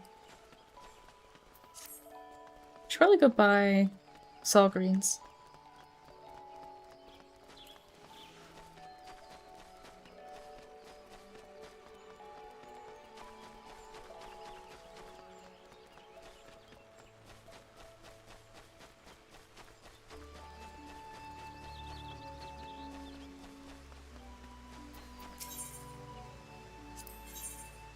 Oh, actually, I need to do this to clear out my inventory space.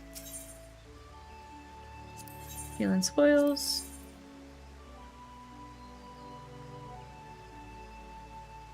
I'll take Quintania.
The bear had the key? We must be in Russia.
Whoops.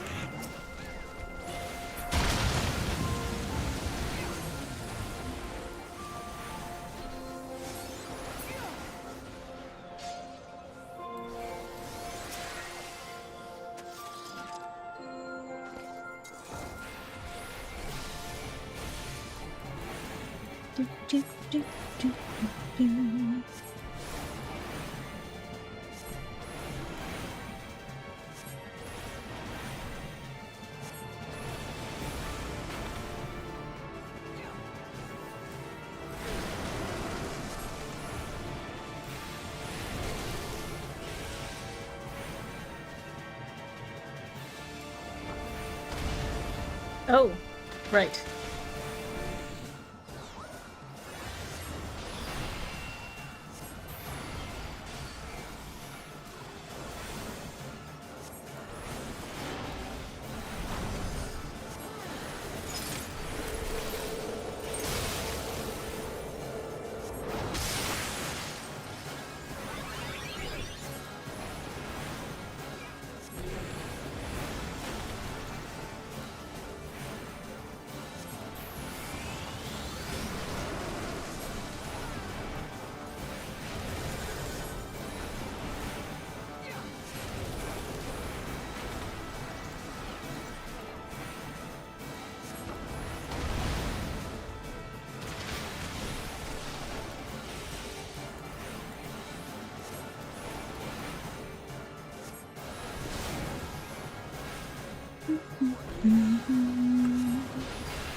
Oh, I didn't even see those.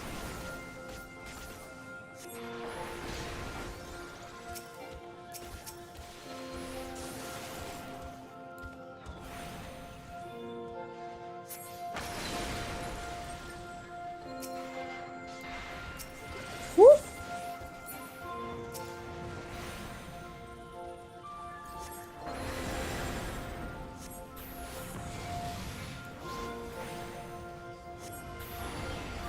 Oops. It's such a calm song for a dungeon.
Oh my god, we're already at the end? When did that happen? It was so fast.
Fireball.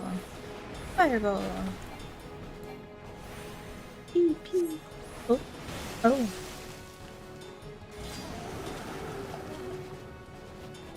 No more fireball. I forgot about that.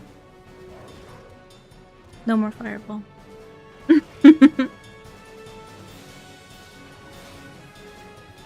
No.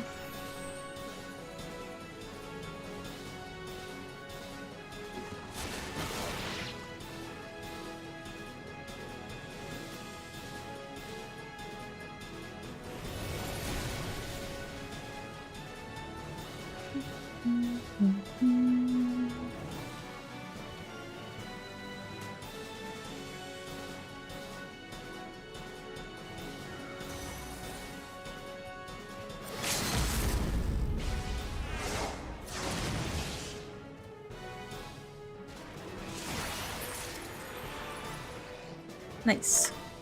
Cheeky.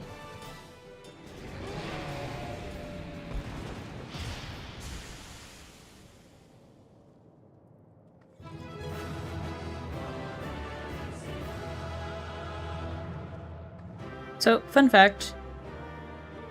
The suit of antique mail that's in here is what you would need to trade in to get your relic gear again if you happen to accidentally disband it. Disband it. To discard it. There we go. Oh my god.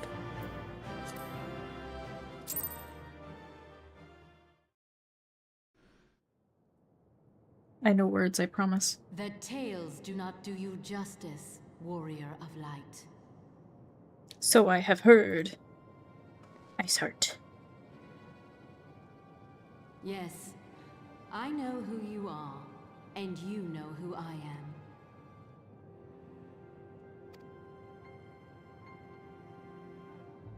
I was given the name Izel, but I earned the name Iceheart.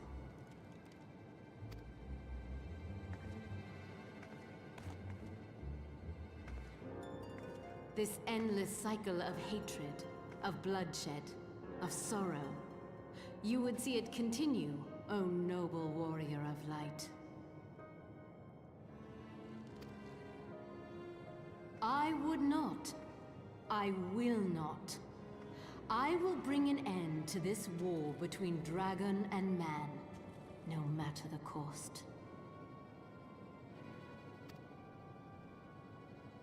In time, you will come to understand that what we do for the greater good. For Eorzea, for Hydaelyn.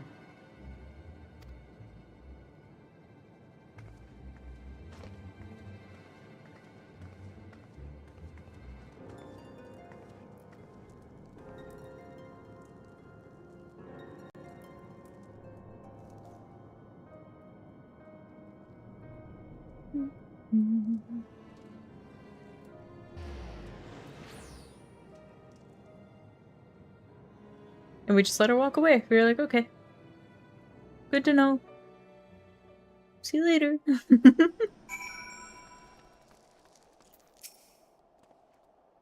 That took longer than I expected. What news, Coffee Mancer?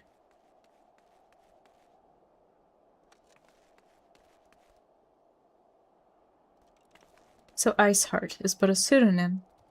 Not that it matters. That she managed to escape is regrettable, but from your description of that beast, you did well to come as close as you did. In any case, now that you've cleared a path, the Templar Knights can begin to survey the tunnels in earnest.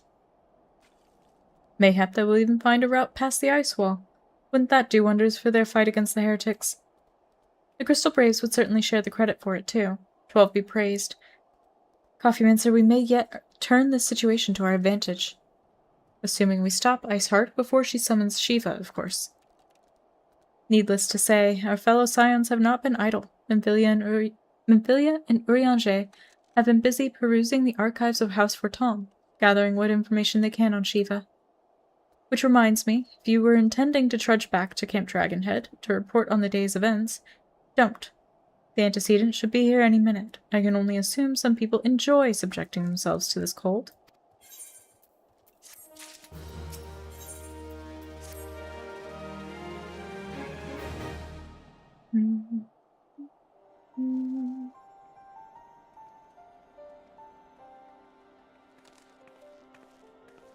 Antecedent, you come to us straight from the archives of House Fortom. I trust your time there proved fruitful. Would that it had. Urianger and I scoured countless texts, but what we found was of questionable veracity. Accounts of Shiva's life and deeds are sparse and contradictory, only agreeing upon one point. She lay down with a dragon, the gravest of all sins, according to the Ishgardian faith. Yet in the eyes of Iceheart's followers, this was a holy act, the blessed union of man and dragon. How such a thing could even be possible is quite another question. Suffice it to say, I very much doubt that we will find a useful answer in the archives of House Fortom. Much knowledge has been lost over the centuries, though in this case, one wonders if it is by circumstance or design. You said that Iceheart took a moment to plead her case prior to escaping, did you not? Viewed without prejudice, most would agree that bringing an end to an endless war serves the greater good. I think Sir Emmerich might take issue with her methods.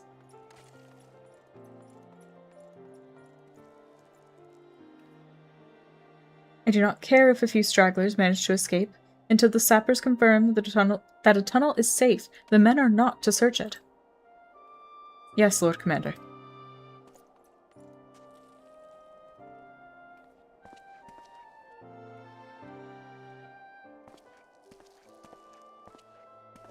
You pursue your foes with less zeal than I had expected, Sir Emmerich.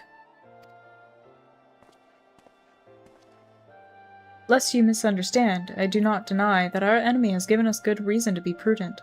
I merely meant, you being a man of faith, that I had expected a certain single-mindedness. After all, was it not by the will of Helone that your ancestors came to this land? Why they took up arms against the Dravanians? What would they have done in your position, I wonder? There are those who believe that faith is a renunciation of free will, that unquestioning devotion is required of all who would live a life in service to the Fury. Such righteous fervor may well serve a knight on the front line, less so a leader of men. We are all at liberty to interpret the scriptures as we will. I choose to believe that the Fury would value the lives of her followers over the deaths of her enemies. But I would not presume to speak for the Knights of Eld. 'Twas a different time, nay, a different era, and Scripture tells us only so much. Would that it told us more.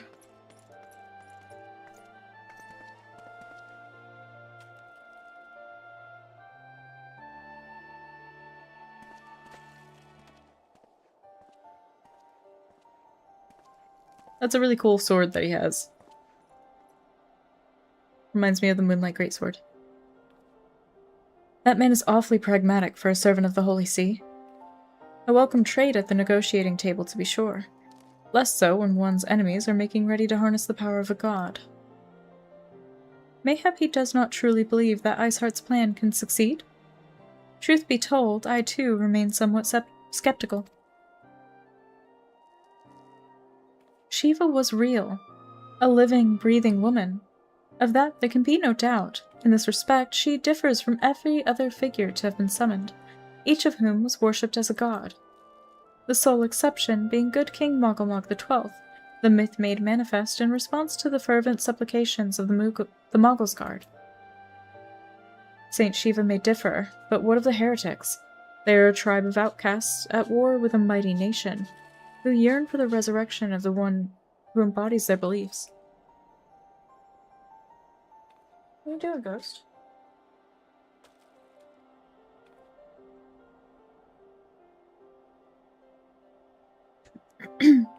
If that is not placing one's faith in a higher power, then what is?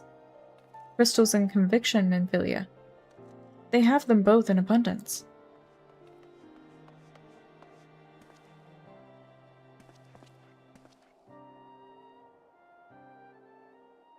Can that truly be all that is required? Holy shit, I'm so tall.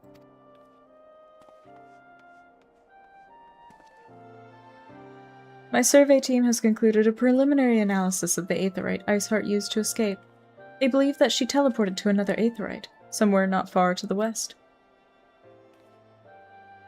Despite the apparent proximity of the second Aetheryte, however, they have been wholly unable to detect its presence directly. Unless Iceheart has some means to mask its signal, I can only presume she had it destroyed to prevent us from following her. Without the means to teleport as she did, we have no choice but to search for an alternate route, most likely a tunnel, assuming one exists. Let us not give up on teleportation just yet. One of our colleagues in Charlian may be able to assist us. I pray that you are right. I dare not think how long it will take us to survey the entire tunnel system.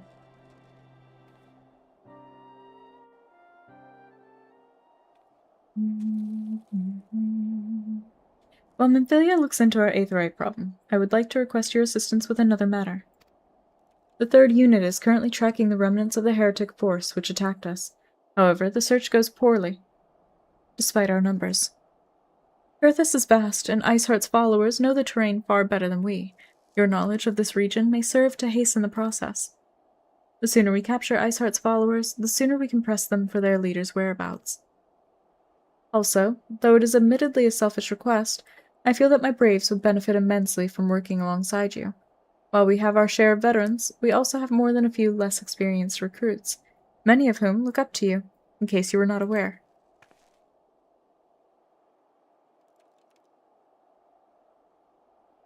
Good. I knew you would understand. Yu Hase can apprise you of the details. When the task is complete, come and find me at the observatorium. Captain Ilberd and I are meeting there to discuss the latest developments in his investigation. The Temple Knights shall hold Snowcloak in our absence. Let us leave them to their work. Ours is more pressing.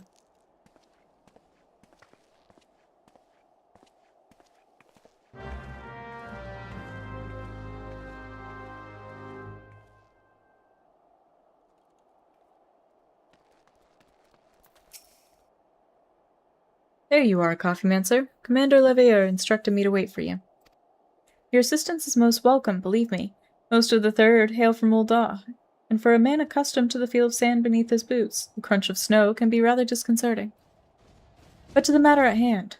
Nary a moment ago, I received word that the heretics we seek have been spotted making for Danifin Pass. My braves are already in pursuit, and I should be grateful if you would join them. I myself shall be taking part in the hunt. Never let it be said that I do not earn my coin.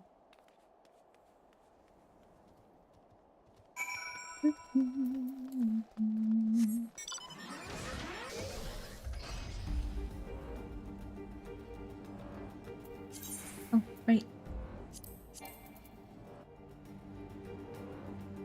I got new mounts.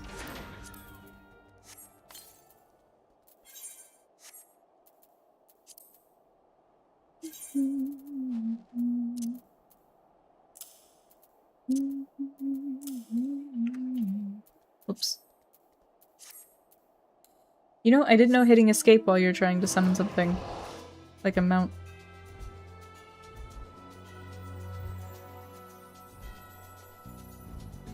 Hell yeah.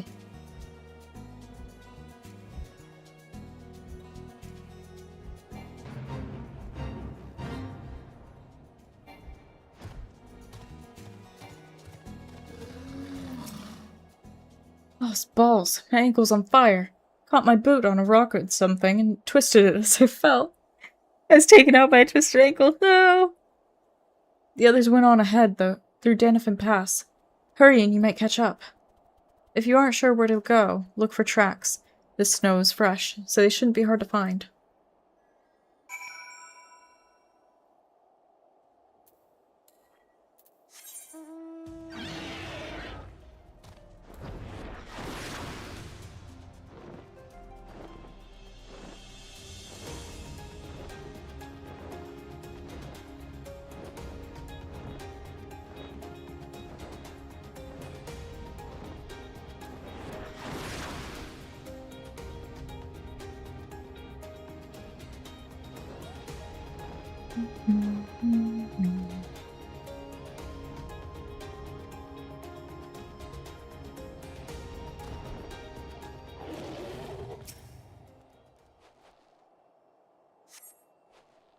The tracks lead southeast.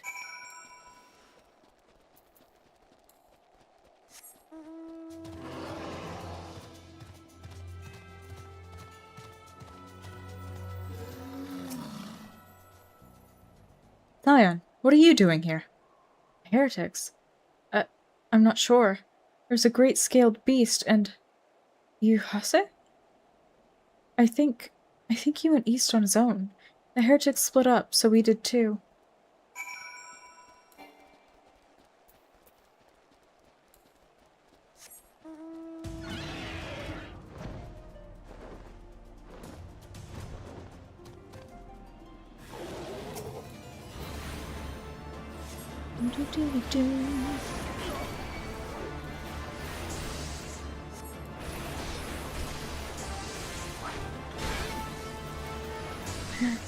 I've been stunned.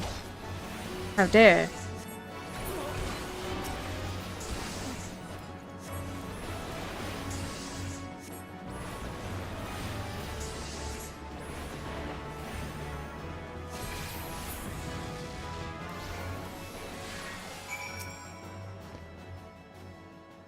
How embarrassing. I was so intent on following the heretics' tracks that I almost failed to notice they had doubled back. Almost, mind you. One tried to sneak up behind me and got a knife in the gut for his troubles. I thought myself alone, so I started searching the dead man's knapsack for anything of interest. And lo and behold, before his friends found me, I came upon this. Long stream? Potentially. I don't know. I do have a map event with my FC tonight. So I will have to go at some point. Withdraw in groups of 3 or less to the observatorium. Give the signal and wait. The merchant will be watching. Be late and be left for dead. Speaks for itself, does it not? They can't possibly mean... Oh, I stream to Kick as well. They can't possibly mean to rendezvous inside the place, so we should restrict our search to the surrounding areas. Let me rephrase that. You should restrict your search to the wilderness around the observatorium. I will need more than a moment's rest to recover from these wounds.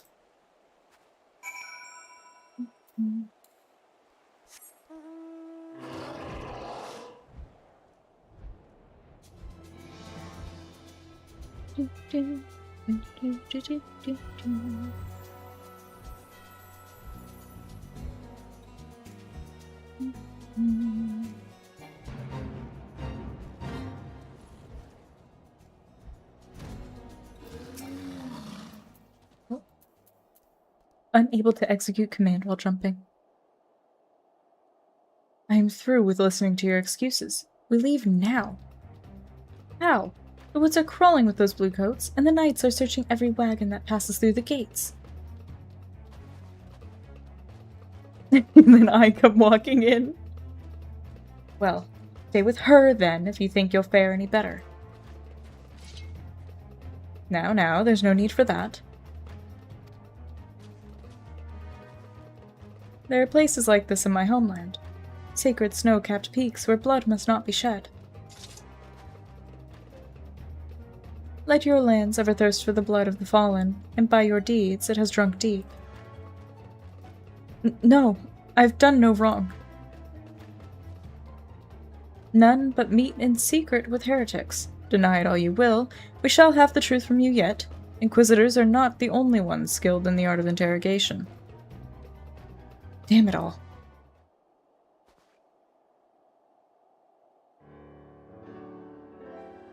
Fancy meeting you here, Coffeeman, sir. I presume your work with the Third brought you hither? What a tangled web. Lest you wonder, we came not for the heretics, but for the merchant who has been conspiring with them. He came to our attention during the course of our investigation into the Ivy. It beggars belief, I know, but it seems our favorite Garlean spy may have been providing assistance to Iceheart. Were it not for the efforts of Lady Yugiri and her shinobi, we might never have discovered this connection. Master Alphino is too kind. I fear my people and I have done little to aid in your search for this spy. We long to strike back against the Empire and weaken their influence in this land, to prevent the tragedy which befell Doma from reoccurring. The days ahead and the work they promise will require a very particular set of skills which I am fortunate enough to possess. If you will allow it, I would accompany you until the investigation is complete. That is a most generous offer, Lady Yugiri, and one which I gladly accept. Oh my god. Words. We're getting there. Thank you. Though I may disappear for a time, know that I shall never be far, and shall always be watching. A comforting thought. Come, Coffeemancer, let us wait inside for Captain Ilberd to return and deliver his report.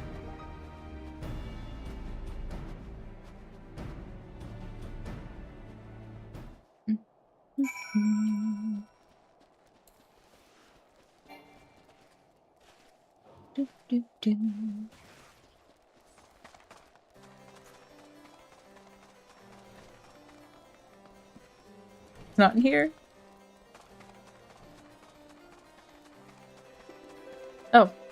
It's not even in a building. Captain Ilberd seemed confident that the merchant's resolve would swiftly crumble when pressed. If so, we should have new information ere long. As to whether it will bring us any closer to learning the Ivy's identity, I would rather not say. Given our adversary's cunning, I shall consider us fortunate if we are spared another wild dodo chase. The gods know we have more than enough to occupy our time as it is.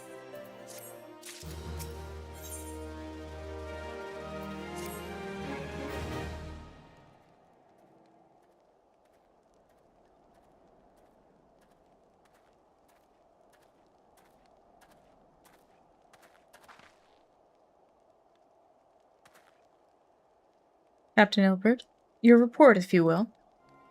Aye, Commander. Firstly, with regard to the heretic we captured, I regret to say that the men couldn't tell us naught that we did not already know of Shiva. We have since handed him over to the Ishgardian authorities. Henceforth, the Holy See will pursue the matter independently. Our inquiries concerning the Ivy, however, have proven more fruitful. We have ascertained the channel by which the heretics acquired their information on the shipment routes. Go on. You will recall the flame we first identified as being in the Ivy's employ. From him, we were able to trace a trail of conspirators, each taking us closer to his master. Alas, the trail came to an abrupt end. Fearing that the investigation had been compromised, we took the necessary step of detaining all suspected of conspiracy. There were 5 on our list, including a flame stationed at Revenant's Toll. The man's primary duty was to keep an inventory of donations from abroad, the particulars of which he would share with benefactors, thereby ensuring that needs did not go unfulfilled. By virtue of his role, he was privy to the details of all shipments bound for the settlements. Needless to say, that included those originating from House Fortom. He knew the precise route the caravan would take, and he sold that information to a merchant. I think I can guess which one. None other. With a little encouragement, he soon confessed to knowingly aiding and abetting the heretics. Well, that is one mystery solved, at least. But what of the Ivy? Are we any closer to prizing off his mask? I dare say we are, Commander. Our relentless pursuit has forced him to commit a grave error. In a desperate bid to cover his tracks, the Ivy resorted to exercising certain administrative powers available only to high-ranking members of the Immortal Flames. If you consider, then, that our investigation is known to barely a handful of them, the field of suspects is greatly narrowed. You mean to say that the agent is among Raubon's innermost circle? Someone who has been with him since the Immortal Flames' establishment? 'Tis the most plausible explanation. The infiltration likely occurred during the company's founding, with the groundwork for the act being laid beforehand. To slip into a position of authority unremarked, and remain above suspicion all these years. I too was surprised. Though I really should not have been. Of the three grand companies, Uldah's was ever the more vulnerable to infiltration. Both Liminsa, and Gridania have long-standing armed forces that lent themselves well to the formation of the Maelstrom and the Order of the Twin Adder.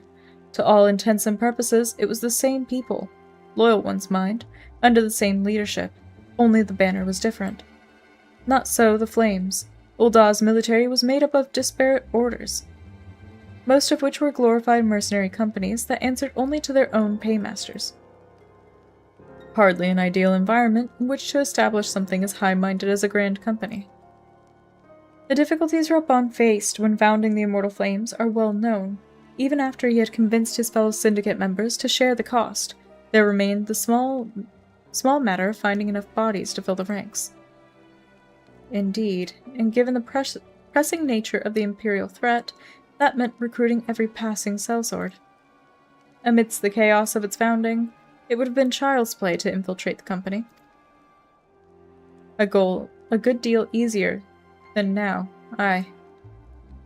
The Immortal Flames have ever been caught between conflicting interests, the public and the private. Though the monetarists ultimately agreed to support the organization's founding, it was not out of charity that they did so, but simple self-preservation. Had Nail Vendarnus' ambitions been any less apocalyptic, you may be sure that they would have never risked supplying Raubon with an army. 'Tis but a wonder they did not attempt to extinguish the flames the moment the danger had passed. Returning to the present. Even as we speak, our Doman allies are shadowing several high-ranking flames, any one of whom could be the Ivy.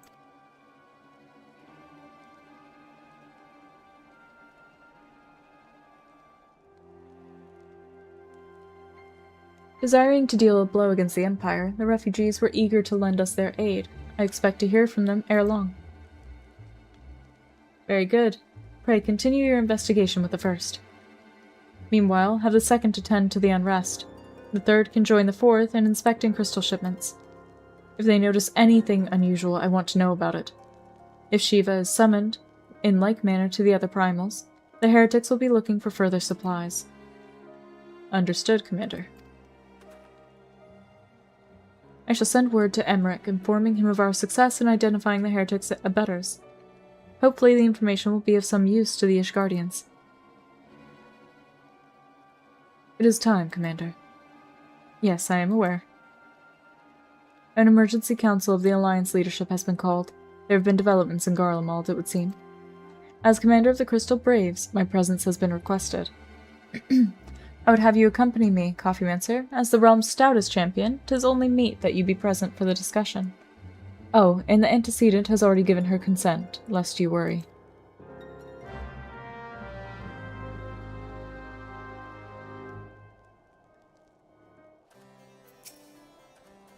Like me, you are doubtless eager to conclude our business with Iceheart, but until another path to her sanctum is found, she will remain beyond our reach.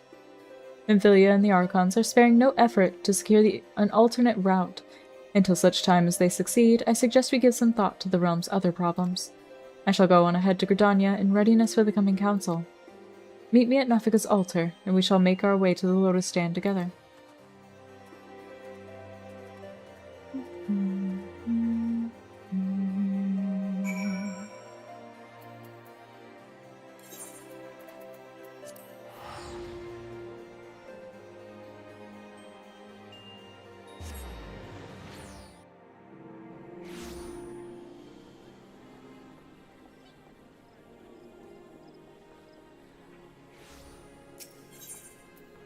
To the Conjurer's Guild. Yeah, speaking of the fact that I multi-stream, sorry that took me so long to actually get back to. If anyone who watches on YouTube happens to also have Kick, follow me on Kick. My thanks for coming, Coffee Mancer. When you are ready, speak with the Conjurer yonder. She'll show us to the Lotus Stand. Thought you said we'd go together, Alphino. The Alliance leaders await you at the Lotus Stand. Will you be joining them now?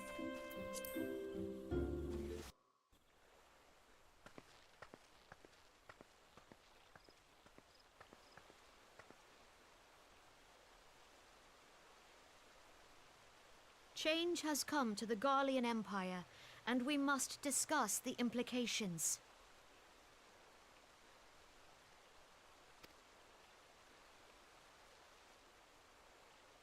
The rumors are true, then? The War of Succession is ended?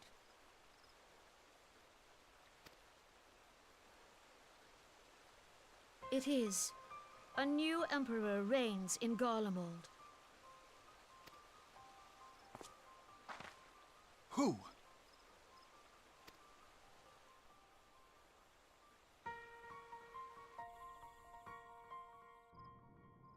The birth and all too rapid expansion of the Garlean Empire is commonly attributed to the strategic brilliance of Solus Zosgalvis, yet he did not rule alone. Several members of the royal household also distinguished themselves during his reign.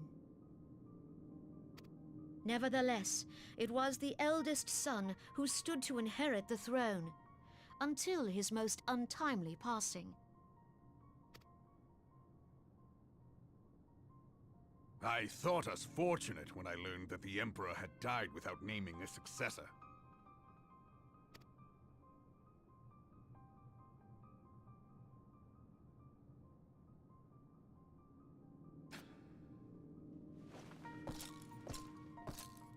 Would that the Garlean Empire had died with him. The disrespect.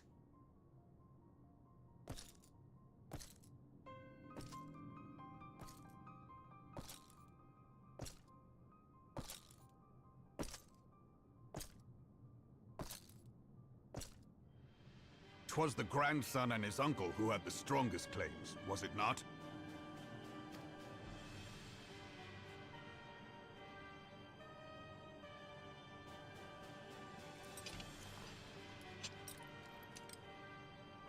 Indeed, yet Have claims count for Dracula little at without home? the power to assert them.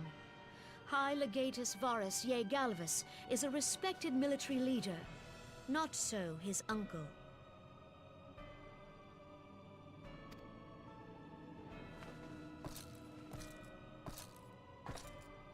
So young Varus has torn the crown from his uncle's grasp and taken his place at the head of the Empire.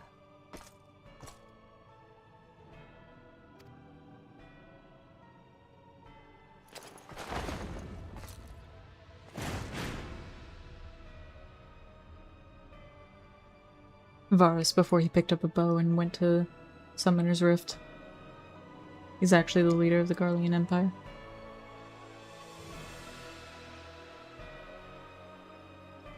Given the troubled nature of his succession, the new emperor will require time to seal his grip on power.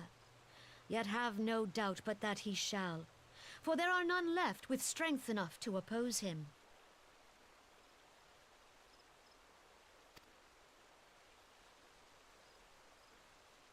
Since the success Yeah. of Operation Archon, the remnants of the 14th Legion and I mean, the in forces League, I usually say occupying Varus. Amigo have done naught but fortify their positions.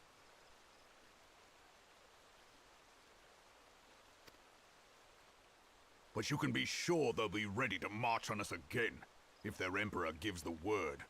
No, I know, it's actually two different guys.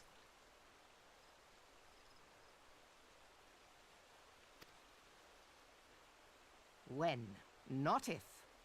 They say this Varus was so set upon Eorzean annexation that he spoke out against the Meteor Project.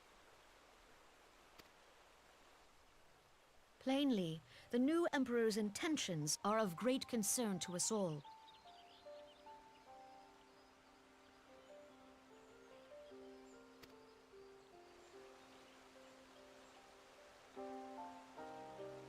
I propose that we set aside the Cartano dispute for the present, and discuss what measures the Alliance might take to prepare for a resumption of hostilities with Garlemald. Moreover, I move that we re-examine the question of how our former allies in Ishgard might be persuaded to retake their place at our side. Could Eorzea but stand as one, 'twould deal a grave blow to our enemies' ambitions. Oh, thank you.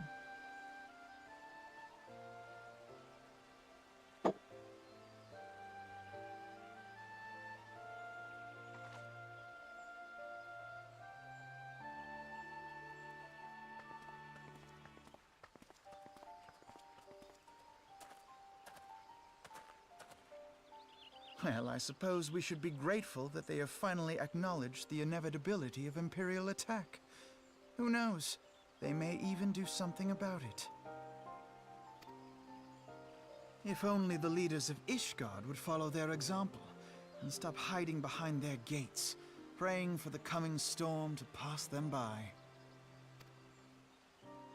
But that is a discussion for another time. At present, I am more concerned by the fact that the Alliance's mooted preparations will be made known to the Garleans many moons before their coming. Is it two guys and the Darkin, or is it the two guys make up the Darkin, though? I can't remember.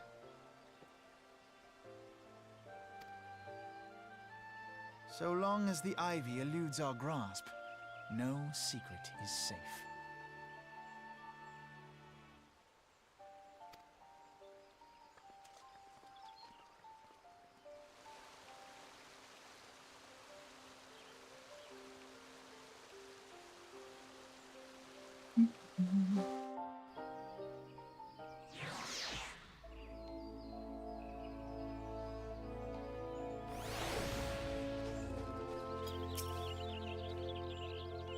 It will not have escaped your notice that the nations of Eorzea are no nearer to being of one purpose, despite their protestations to the contrary. Plainly, the threat of a resurgent Garlemald is not enough to stir them. The evil dude thingy. And the reason for this? Deep-rooted mistrust amongst the citizenry. The nation's leaders can come to all the understandings they like, but their unity means little unless to the common folk. Take the Laminsons, for instance. Though Admiral Merowib outlawed piracy over a decade ago, foreigners still picture the nation as a haven for grog-swilling, wooden-legged cutthroats.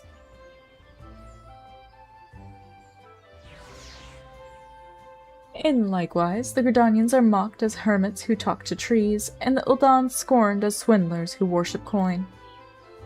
Not that such sentiments are entirely without grounds, of course. Take that pillar of Uldan society, Teleji Adeleji, for example. But that is beside the point. The fact is that people are wary of outsiders whether they have cause to be or not. On that basis, one could argue that the conflict in Cartano is a necessary evil. Each nation has its own warmongering faction that advocates the acquisition of Omega. In order to placate them, we present them something resembling warfare, and thereby curb their appetite for full-scale conflict. But enough idle musing. Let us speak of a more pressing matter, the Ivy. Since we spoke at the Observatorium, Captain Ilberd has further shortened his list of suspects, and by happy coincidence, the one he deems the most likely candidate is lately come to Gridania. The hunt nears its end, Coffeemancer. All that remains is to corner our quarry, seek out Ilberd near the Adder's Nest. He'll give you the particulars. Should there be any developments in Kurthus, you may be sure that I will send word without delay. In the meantime, I wish you success in apprehending the Ivy.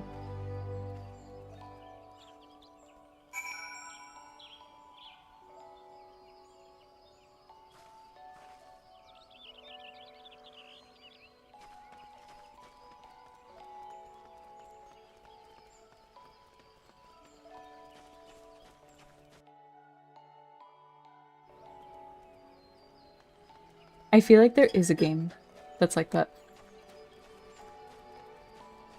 Do you mean like... Wait, I don't want to spoil that if you haven't played it. I'm going the wrong way. Oh my god.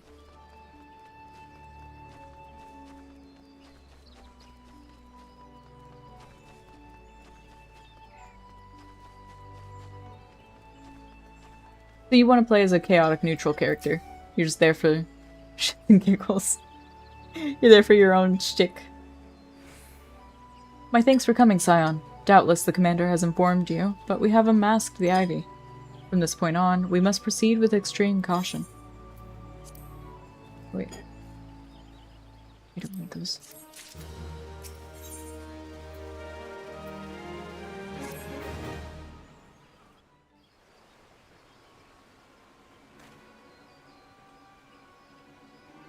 Listen well. The spy we've been seeking all this time is none other than Flame Marshal Eileen Royale. Raban's second in command. Prior to joining the Immortal Flames, she was a mercenary of no small renown. They say her skill with a polearm had to be seen to be believed. Of Ishgardian birth, she's the highest ranked foreigner in the Immortal Flames, barring the Flame General himself, of course. When he formed the Grand Company, Raban chose people based on their worth. Whence they hailed was of no interest. Monetarists saw things differently, however. Having funded the enterprise, they reserved the right to reject candidates nominated for high-ranking positions. And 'twas no secret that they did not favor foreigners. Ishgardians especially, after the way the Holy See forsook the alliance. Yet the monetarists did not raise so much as a murmur of protest when Royale was appointed to her post. Passing strange, is it not? Could it be that the Ivy has some hold over the monetarists?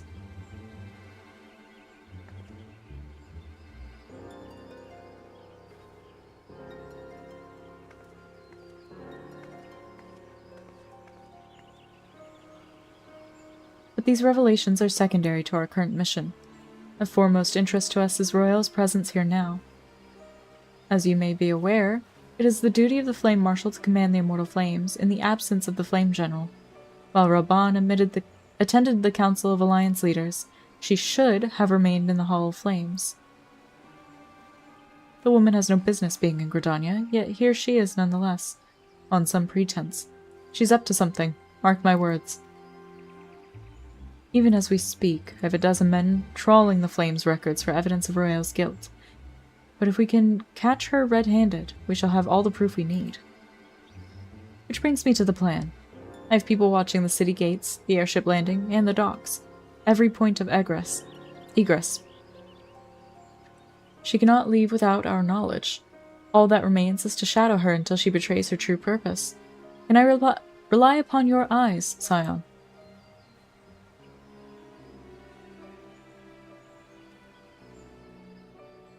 You have my thanks. Let us go, then, and take care not to alert our quarry.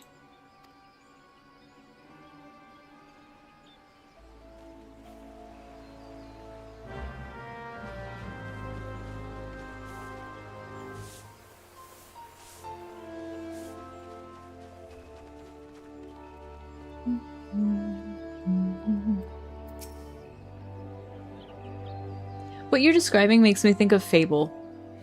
Almost. I feel like that would be really fun to go back to at some point. Royale is headed in the direction of the Blue Badger Gate, with me, Scion.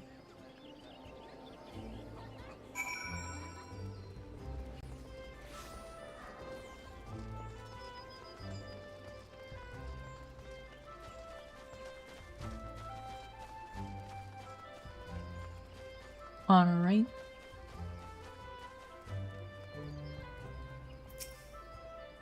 So, Royale has entered the Carline Canopy. Meeting someone, perchance? Or could it be she means to board an airship? Pray, look for her within. If she's not on the upper floor, try the landing area below. One of mine is stationed there, and she may have seen something. Efemi is her name. I shall remain here in case Royale reappears. It is. I preferred, I think, if I can remember properly, I think it was Fable 2 I liked the most.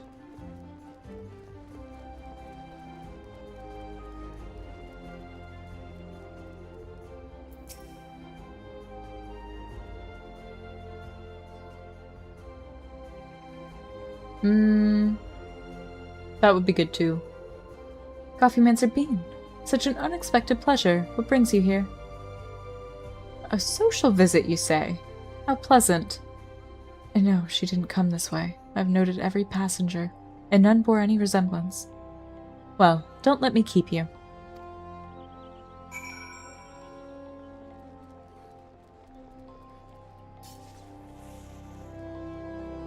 Okay, no, we do go back up. Even if it means sacrificing people in rituals. Why didn't Restream take that? Maybe it's because of the sacrificing bit.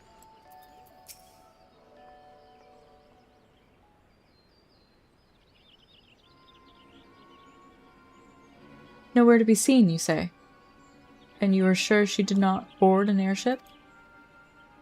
She did not come back out, either. Where in the Seven Hells could she have gone? The Roost! How could I forget? Greetings, good sir. Might I interest you in some Mentoy tonic? A cup a day imbues a man with great vigor, if you take my meaning. Perhaps another time, friend. Wait. That necklace. You are a shinobi of Doma. The woman you seek has left Gridania by way of West Shore Pier. She was attired as a merchant, but these eyes are not so easily deceived. You may wish to take your search to the East Shroud. Rest assured that we shall continue to support you from the shadows.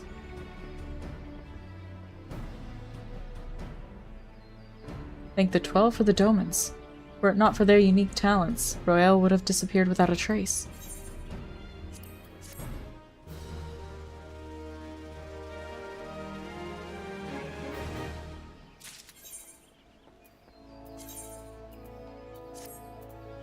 Well.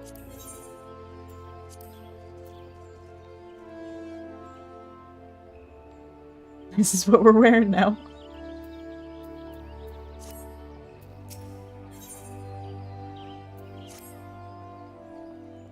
Our hunt leads us to the East Shroud, Scion. I suggest we follow Royale's example and take the ferry from West Shore Pier. You'll doubtless wish to make certain preparations. See to them while I go on ahead. I shall wait for you at Sweet Bloom Pier.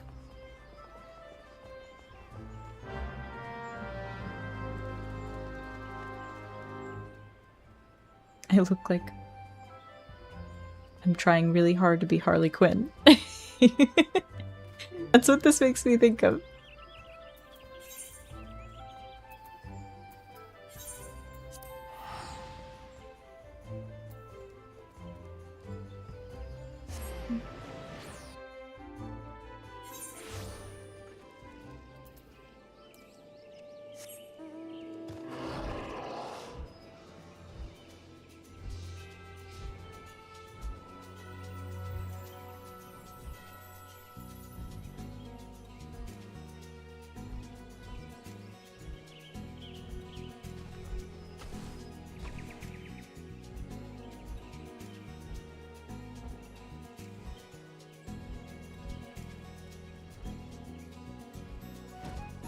On my main account, this was one of the first non-chocobo mounts I ever got.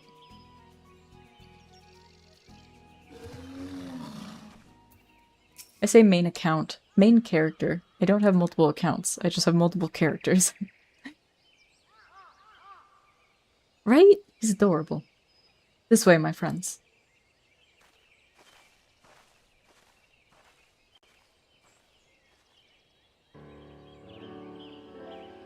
Your quarry makes for the Hawthorne Hut. If Royale is truly the one we seek, we can expect that she means to make contact with her Garlean masters there. An explanation is in order. You are no doubt aware that the Garleans have their own method of communicating over great distances. Well, our ingenious friends at Garland Ironworks have provided us with devices which disrupt these communications, and we have installed them around the city-states. In so doing, we've made it difficult for Imperial agents to correspond with their masters. Royale would thus have no choice but to rendezvous with her Imperial contact directly. Yet, as a well-known face in the Immortal Flames, she cannot move about Phanalem without being recognized. It would only be a matter of time before someone saw through her disguise. 'Tis for this reason, I believe, that she's chosen the Black Shroud for her clandestine meeting. The Elizin are common sight here, and her comings and goings are not like to turn any heads. As my scout tells it, the Garleans have sent agents with a mind to destroy the devices and render such direct contact unnecessary. Fortunately, our shinobi have thus far been successful in rebuffing their efforts. This is it. We need only make for Hawthorne's hut and catch Royale in the act.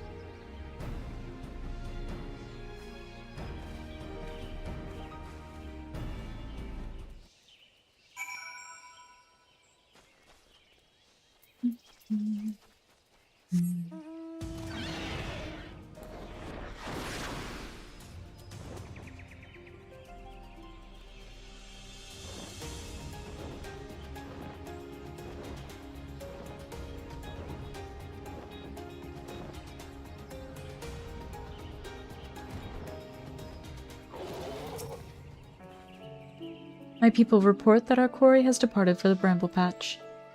The ivy returns to the gnarls whence she came, but perhaps it is all for the better. To convict someone of her standing, we will require damning evidence against her. What could be better than to catch her in the act when she meets with her Garlean masters? My countrymen and I shall lie in wait in the shadows. Tread warily, my friends.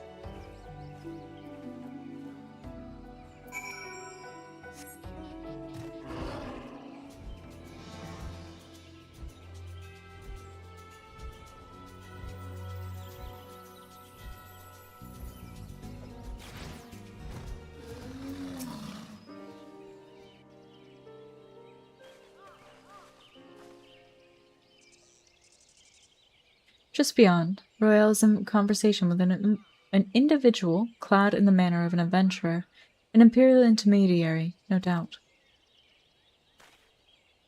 This is it. With me.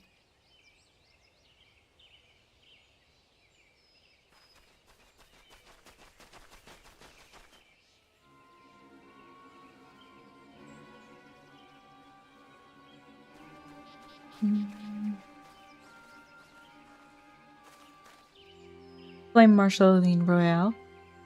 Royale? You are under arrest for treason and espionage. You were followed, you bloody fool.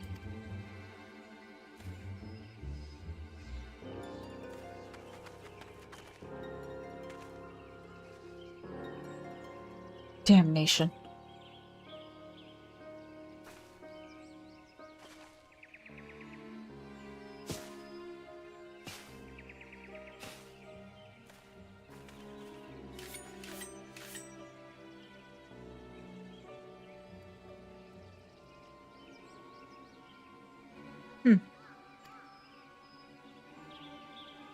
You are unarmed, my lady, and scarcely garbed for battle, but if you wish to fight, you are welcome to try.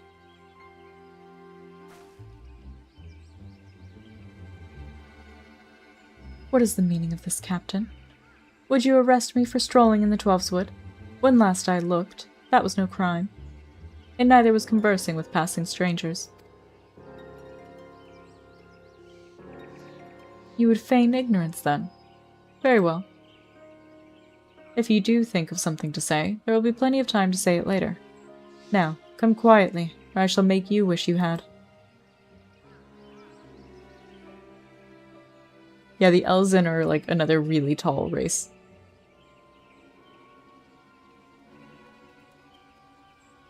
I will offer you no struggle. After all, I have naught to hide.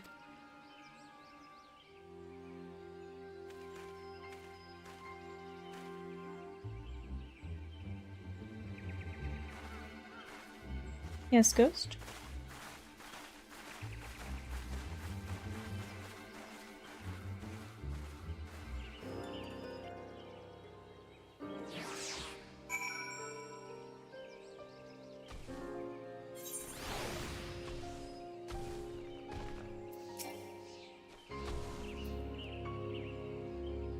Even a warrior of Royale's renown could not have hoped to escape by force.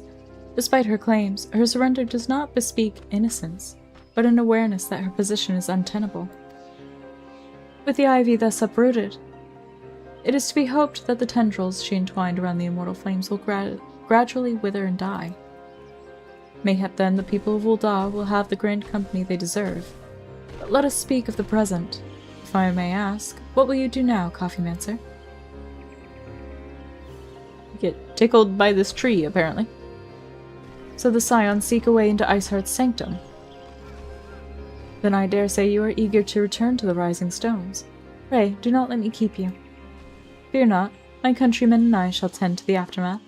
You need not waste your talents here. And speaking of talents, have you considered training in the art of the shinobi? You have the aptitude for it, I believe, so please give it some thought. Till next time, my friend. Thought about it. Thought about running ninja.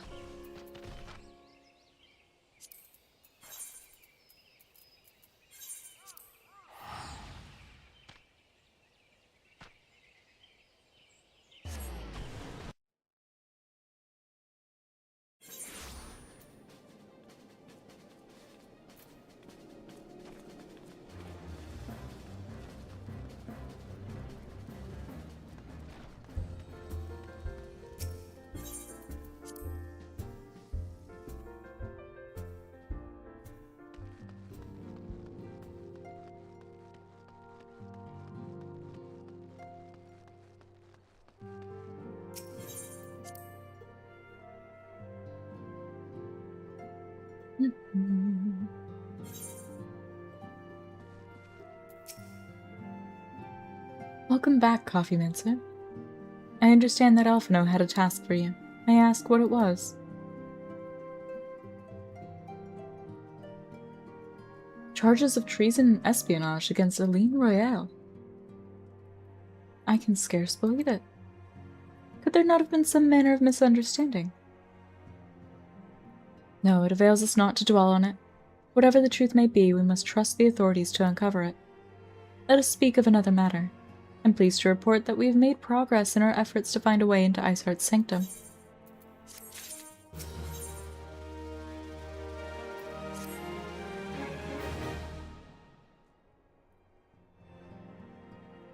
As you may recall, Iceheart used the Aetheryte in the depths of Snowcloak to teleport a short distance to the west, most likely to a sanctuary of some description.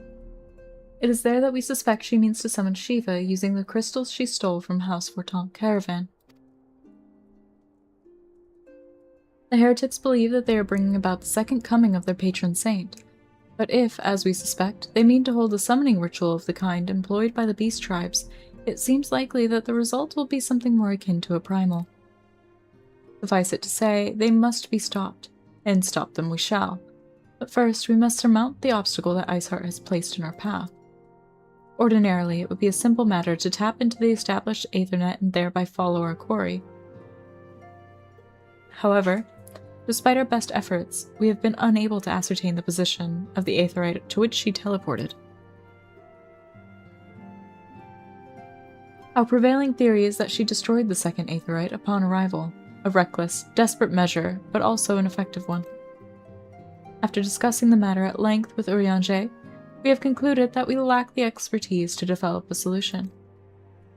Which is why we've called upon the aid of one who does possess such expertise, a colleague of ours who is currently en route to Revenant's Toll from Charlian.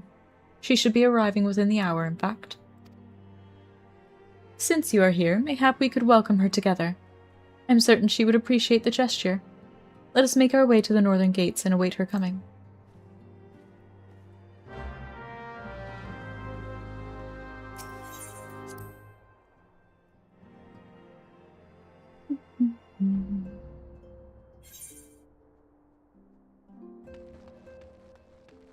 You say that like you know who it is.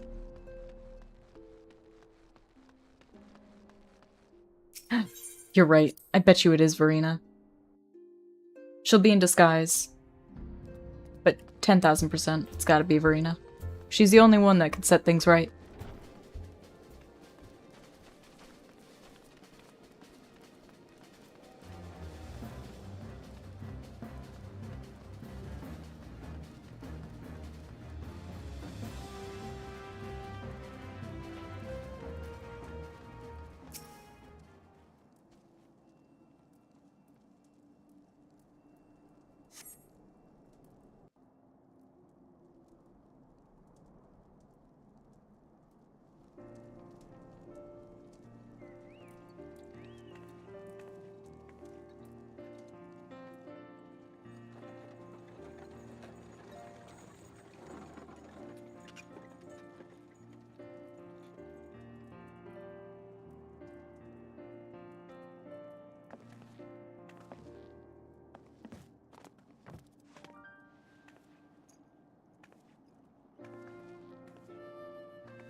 Minfilia, am I right? None other. I bid you welcome to Revenant's Toll, and thank you for traveling so far on such short notice. As if I could ever say no to Urianger.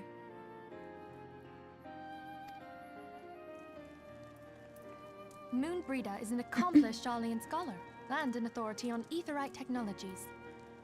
And she's also a Sheikah. She has played an invaluable role in our search for a means to capture Ascian souls. Charmed, I'm sure.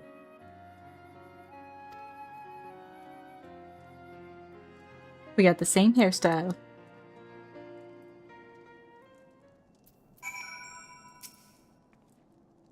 Let us return to the Rising Stones at once. Then we have much to discuss. At once, then. We have much to discuss. I read that really weirdly.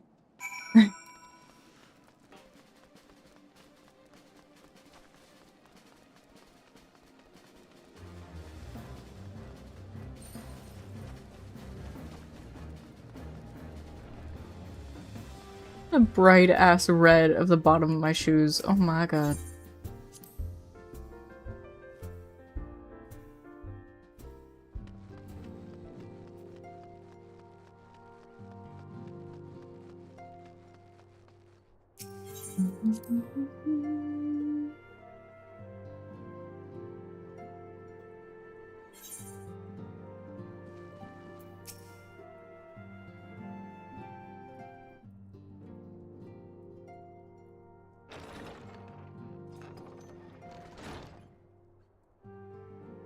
Moon!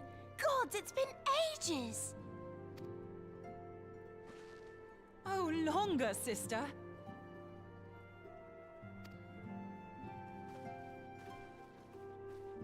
A joyous reunion indeed. Well, of course it is. Moon and I are like twin sisters. Save in appearance and aptitude.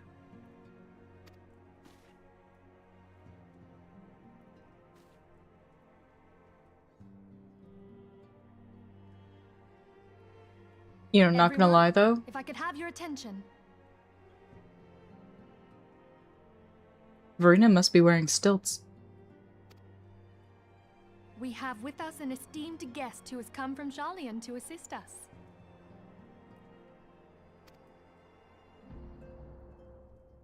I bid Moonbreeder join us here that she might share with us her extensive knowledge of aetherites. Also, as many of you are already aware, she has been overseeing our research into white auracite, a sample of which she has been good enough to bring with her. And ironically, I think I ended up getting really close to what her character's design is.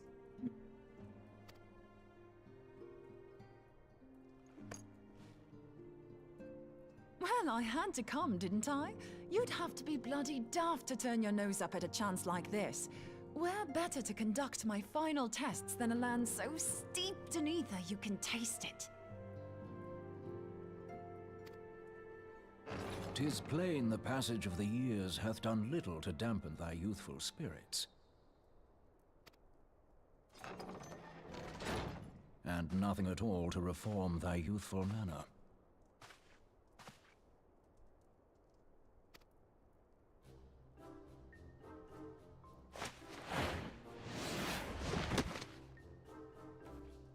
Urianger, where in the hells have you been hiding? Unhand me.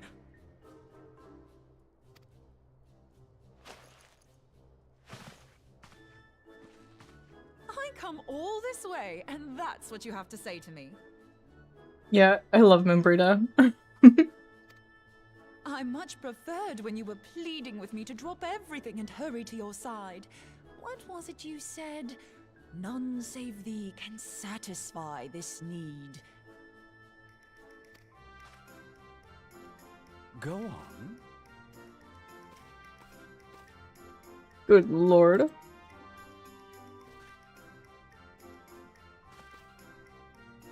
Thine artless attempts to misrepresent mine all too innocent motives do thee little credit.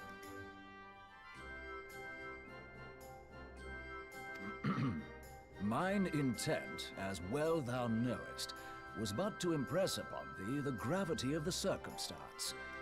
Lest thou doubt, a deiform entity shall shortly be summoned, save if thou and no other grantest my compeers thine aid. You still haven't found it then, your missing aetherite? We have not. No. We know that Iceheart teleported to an aetherite not far from the first. Yet even after careful analysis, we could not locate the second beacon. We now suspect that the heretics destroyed the second aetherite to impede our pursuit. Our allies continue to scour Snowcloak for Iceheart's sanctuary, but we have no guarantee that they will find it. Yet it must be found, for even now Iceheart prepares to call upon Saint Shiva. I'm sorry, but if the aetherite's been destroyed, then that's that.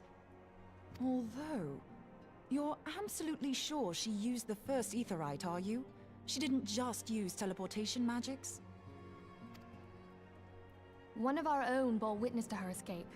I can say with absolute certainty that Iceheart used the aetherite.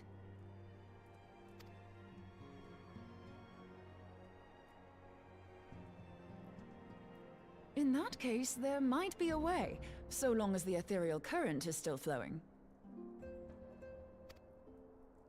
Truly? How?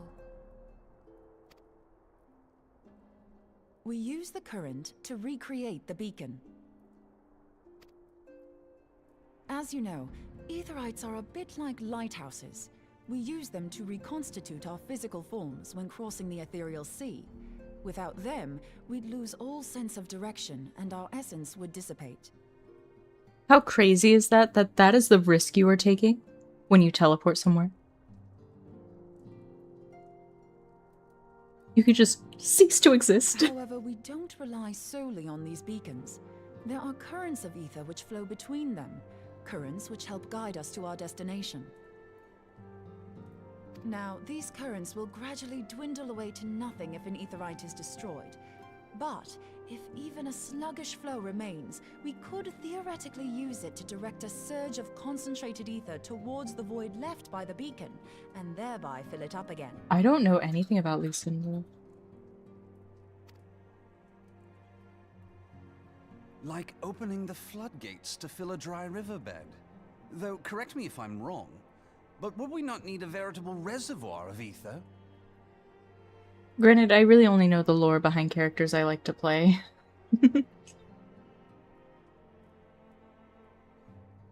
Half of— oh my god.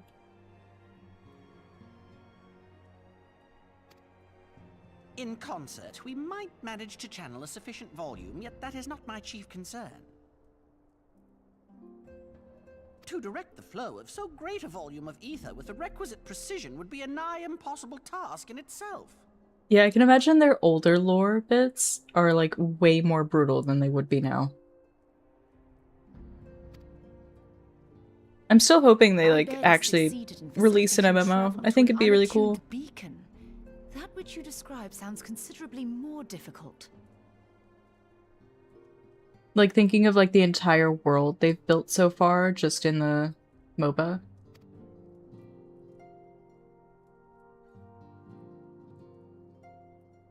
And dangerous. Every person who has attempted to teleport in this fashion has died in the process. They, however, did not have white aura sight at their disposal. She's so excited about that. I can use it to channel all the ether you can give me into the aetherite. However, white aura sight cannot retain ether for an extended period of time, so we would need to infuse it immediately beforehand. Just so you know, I'd confidently give this plan better than even odds of success. And if the worst comes to worst, your people won't suffer. She said, yeah, if you guys die, it'll at least be quick. Though it risked the lives of our best and brightest, we have not the time to seek other options. If the ethereal current still flows, we shall carry out Moonbreeder's plan.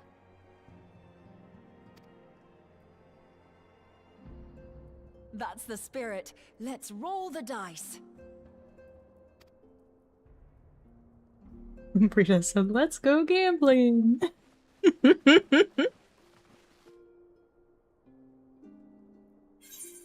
And my character's out here dressed like she works in the casino.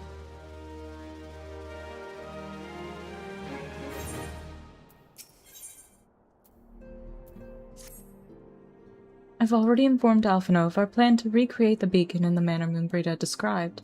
He agreed that despite the inherent danger, it represents our only hope of success. He also said that he wished to meet with you at Snowcloak before proceeding. I expect you'll find him waiting for you there when you arrive. I want you to know that I appreciate everything you have done on our behalf, Coffeemancer, and that I have faith you will return to us, as you always have.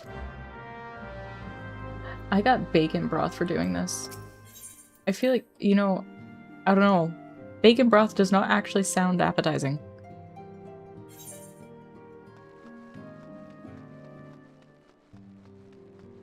Oh my god, I need to actually eventually make something from the Final Fantasy cookbooks I have. It's just getting ingredients. Getting ingredients is kind of tough.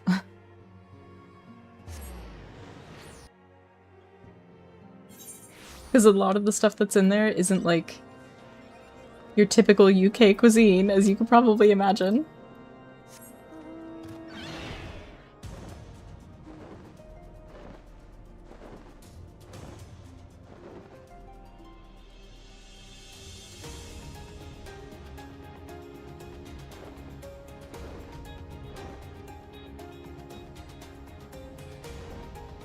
Drawing stream. A drawing stream? Cooking stream when? My god. I'm so scattered. Like...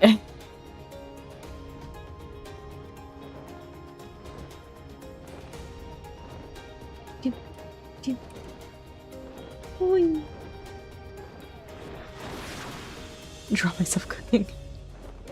That'll be the cooking stream. It's actually just me drawing myself cooking.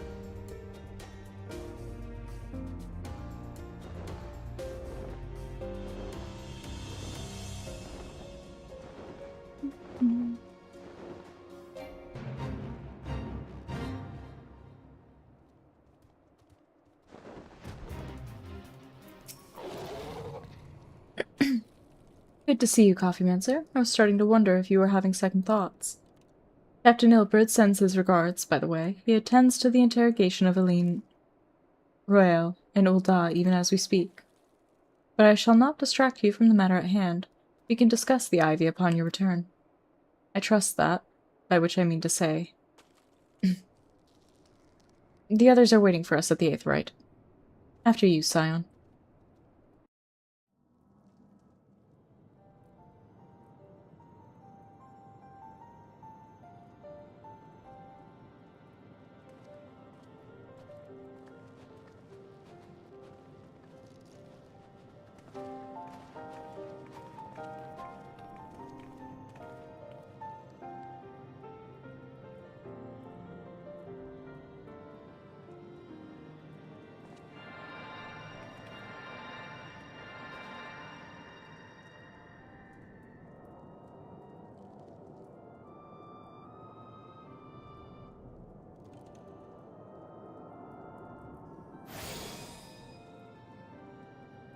There, it's ready.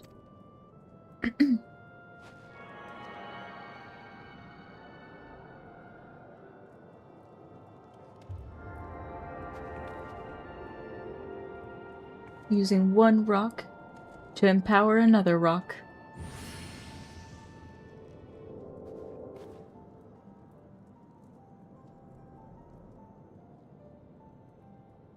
Huh, it worked. I think. Try tuning to the Aetheryte now. Feel for the current and try to locate the beacon.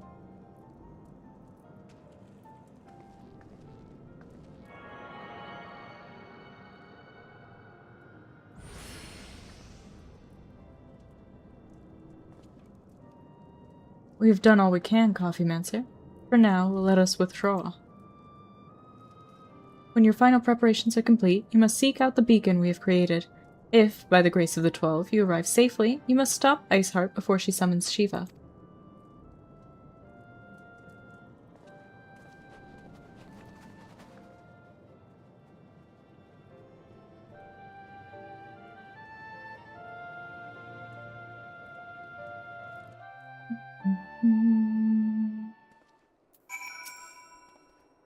We cannot ignore the possibility that our actions have alerted Iceheart to our plans. Should that be the case, she may attempt to hasten the completion of the summoning ritual, and if she succeeds, you'll have little choice but to face Shiva in battle. Knowing little of this saint, I cannot say if your own strength will suffice, and so I would encourage you to call upon your allies. Some may have reservations about wagering their lives on the success of Umbrida's experiment, but others will surely agree that desperate times call for desperate measures. Ah, before you assemble your party, pray speak with that knight. I believe he has a message for you from Sir Emmerich.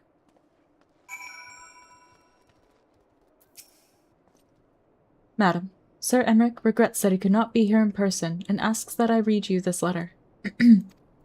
Ishgard faces an unprecedented threat, yet in our hour of need, it is not her knights who stand poised to defend her.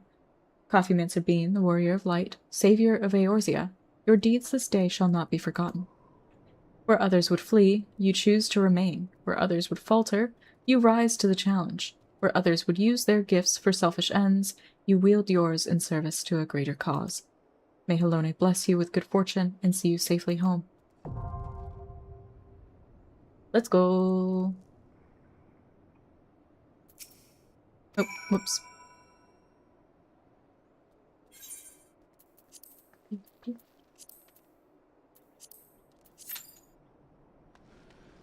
This one's pretty cool.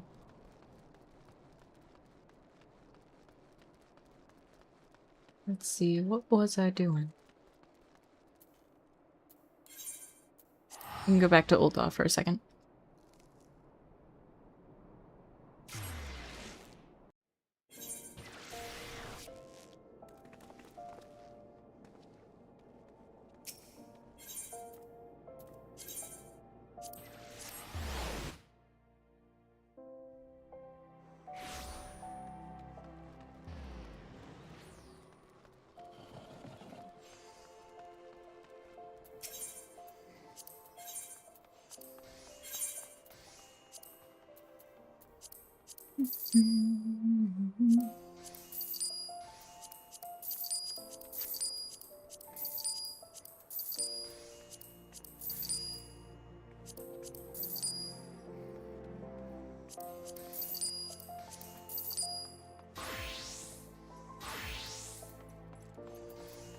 Oh, I got an orchestration roll.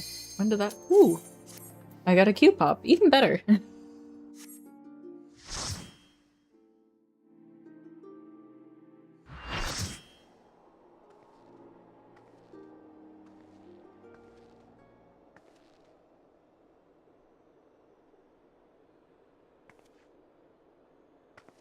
You should never have come here, warrior of light.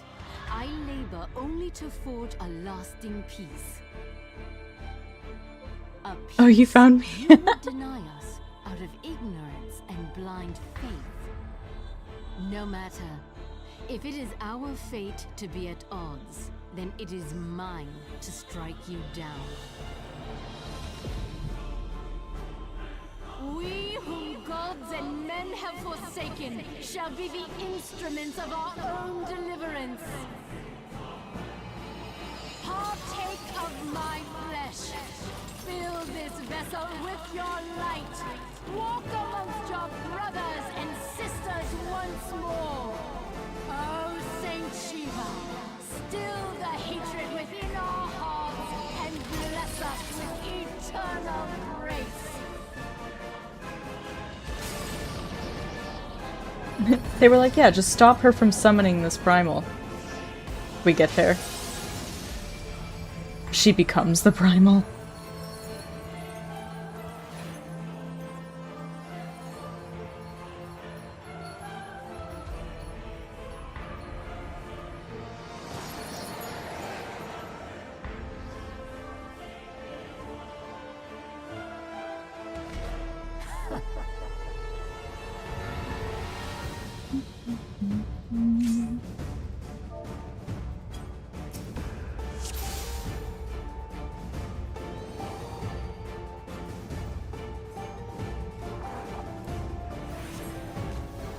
my god, my map.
Hell yeah. Oh, that summoner just got deleted.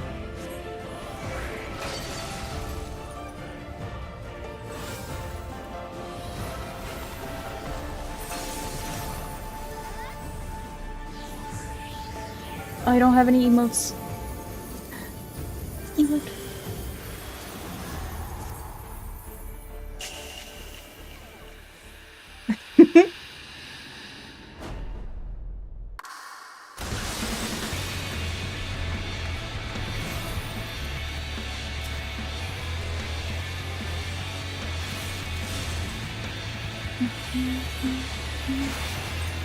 It's too bad this fight doesn't last too long now, because everyone's eye level is so much higher.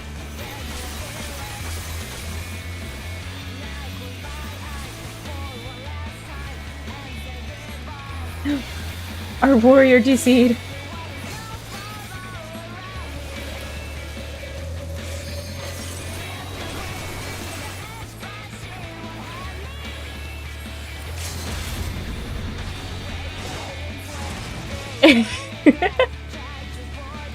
You know, that's fair.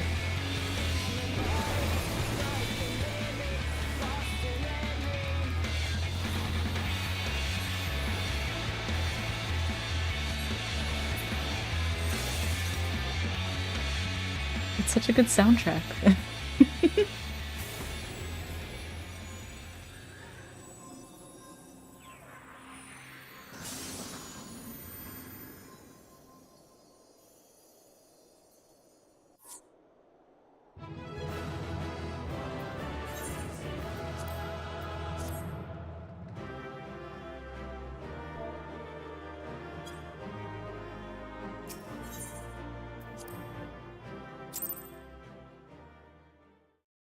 Nice.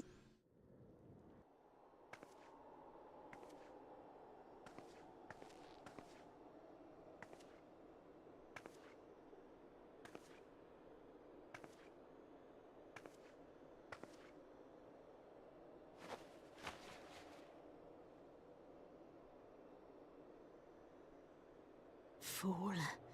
Blind, bloody fool.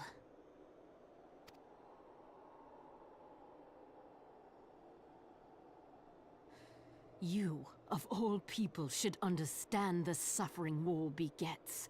That no sacrifice is too great if it brings an end to the violence.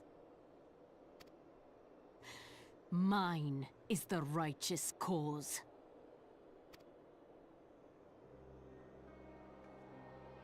You fight in a war you do not understand. A pawn of liars and schemers. Excuse me, Illidan.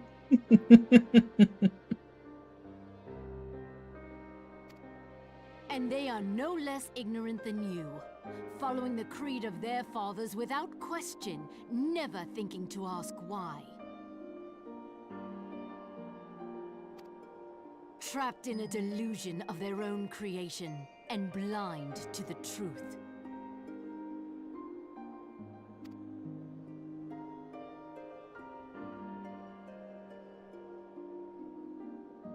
Warrior of Light, redemption is not beyond us.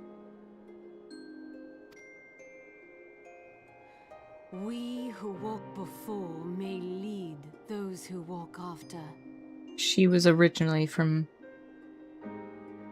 Expedition. Seek the keeper of the lake.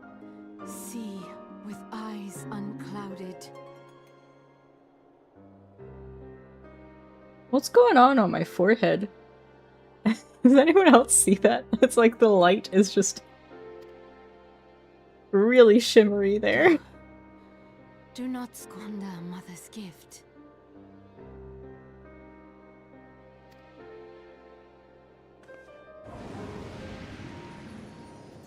Hear, feel, think.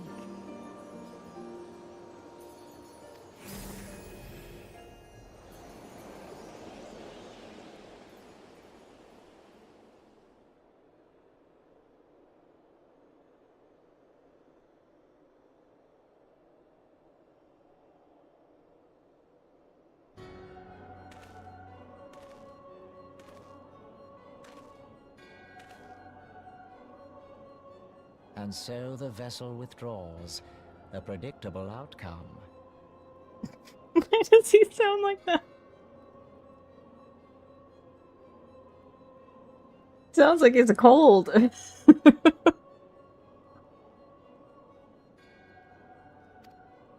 Nevertheless, La Habrea will be pleased. How unfortunate. What, you don't want La Habrea to be happy?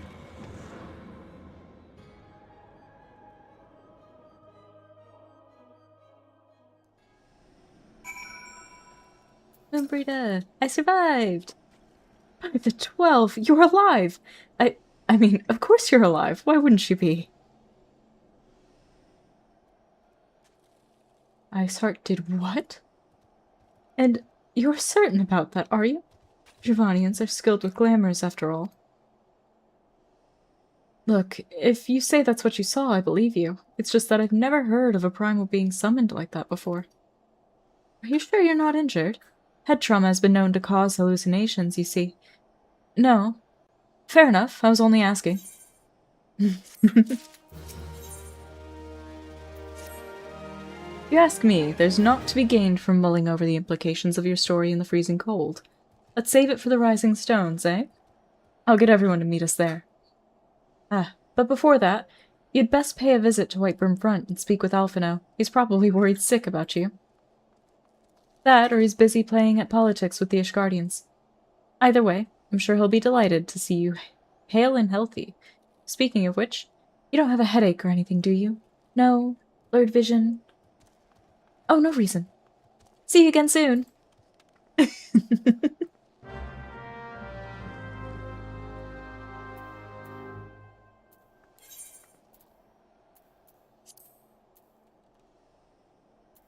Wait, how far? I'd actually be closer just flying from here.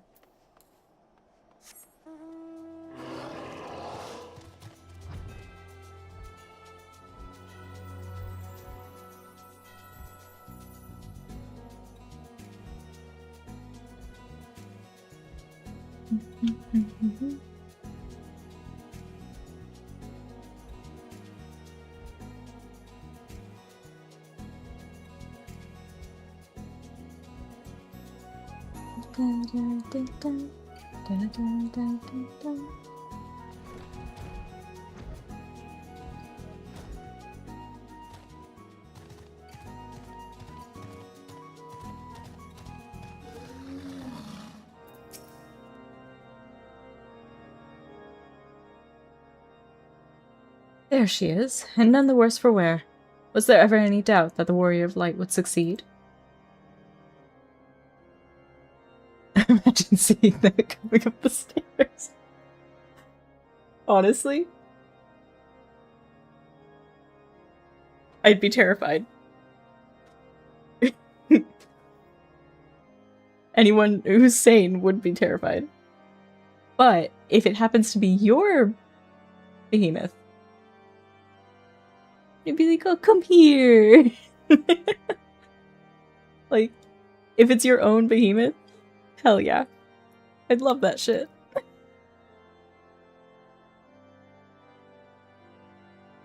I think I speak for us all when I say that I should like nothing more than to hear the stirring tale of your victory, if you would be so kind.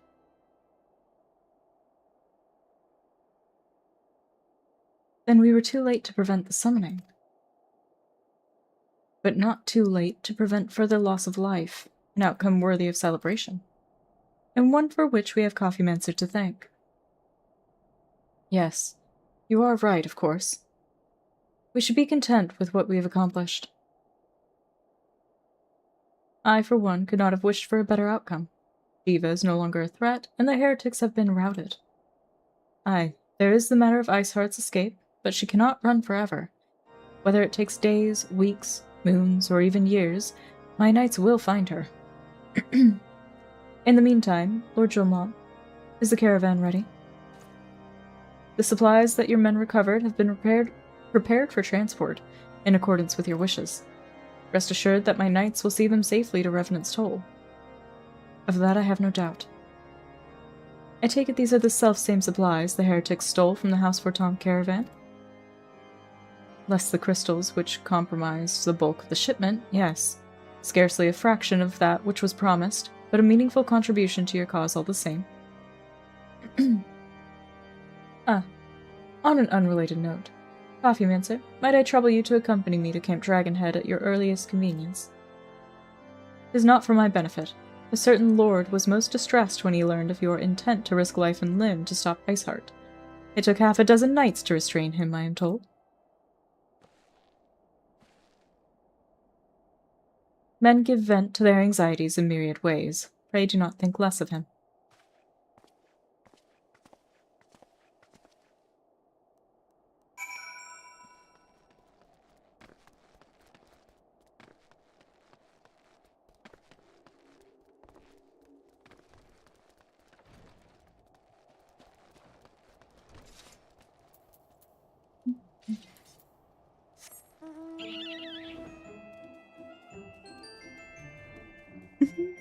I'm going the wrong way.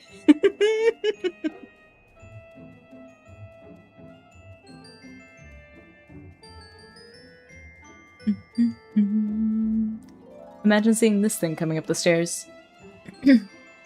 Even if I do find it cute, I'd still be terrified.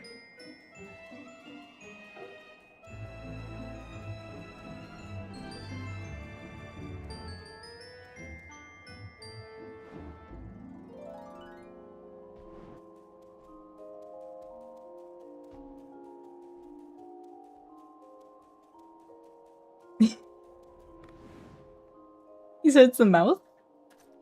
Look, he can't help it, okay?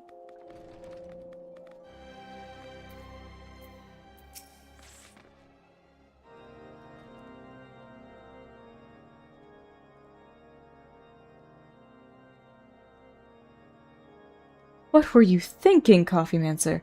Wagering your very being on a dubious theory which might allow you to enter Iceheart's lair, knowing full well that she could have sufficient forewarning to complete her ritual to summon Shiva anyway. And then, engaging the abomination in mortal combat. By the fury, Coffeemancer, 'tis the stuff of ballads, a battle for the ages. Would that I had been there to fight by your side. Yet here I was, forced to wait, condemned to wonder at the fate of a dear friend for a veritable eternity. I would not wish such torture on my most hated enemy. But you are here now, and that is what truly matters. Let us move on. Sir Emmerich wished to have words with you and Master Alphino in private. He awaits us in the intercessory.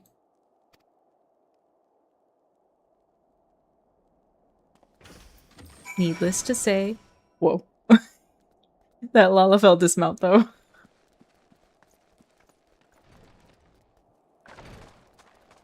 I think Horsefant may have been a little bit concerned with our well-being.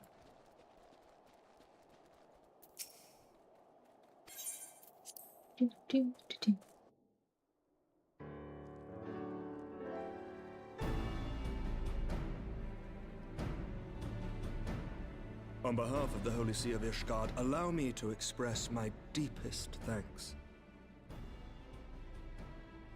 Never before have we been required to contend with a primal. Indeed, there were fears in some quarters that our knights might not be equal to the task.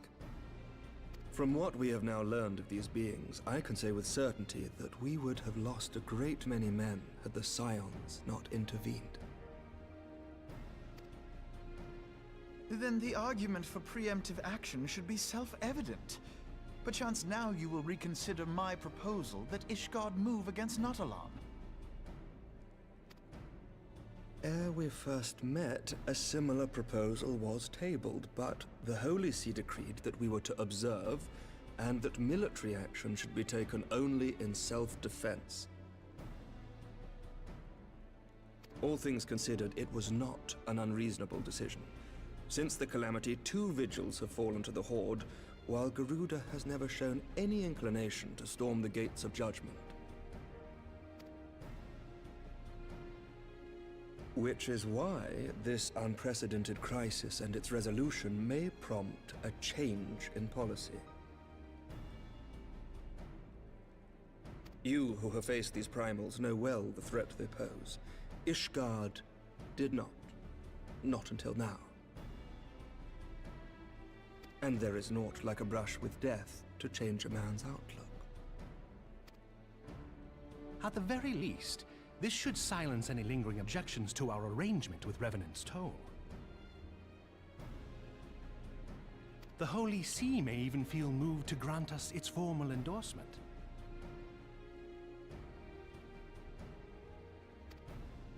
So far as it is possible, the Scions shall be compensated for their service. We should be grateful for any aid you can provide. As a gesture of good faith, I shall withdraw my previous request. Your people are doubtless needed elsewhere. That will not be necessary. We too have a vested interest in watching Dravania's movements. I see. Once more, I must thank you. Sir Emmerich, if I may, do you truly believe that Midgardsormr could return? The heavens are a window unto truth, but those who interpret their movements are not infallible. I requested your involvement as a precautionary measure. But of course, you sought an excuse to compensate us from the first, mindful of what would happen if Revenant's Toll were taken by your enemies. Ishgard is not wont to aid its neighbors, but that does not preclude it from manipulating them to serve its own interests. Choose your next words carefully.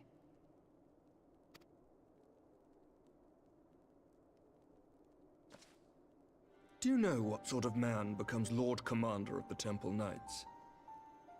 One who comes from good stock. I did not. Yet here I am. Now, why do you suppose that is? Because I swiftly learned to tell the difference between words, deeds, and beliefs. You are correct, Master Leveilleur. Ishgard desires to see Revenant's Toll flourish, as it would present a troublesome obstacle to our enemies from the south. We are so glad to be of use to you.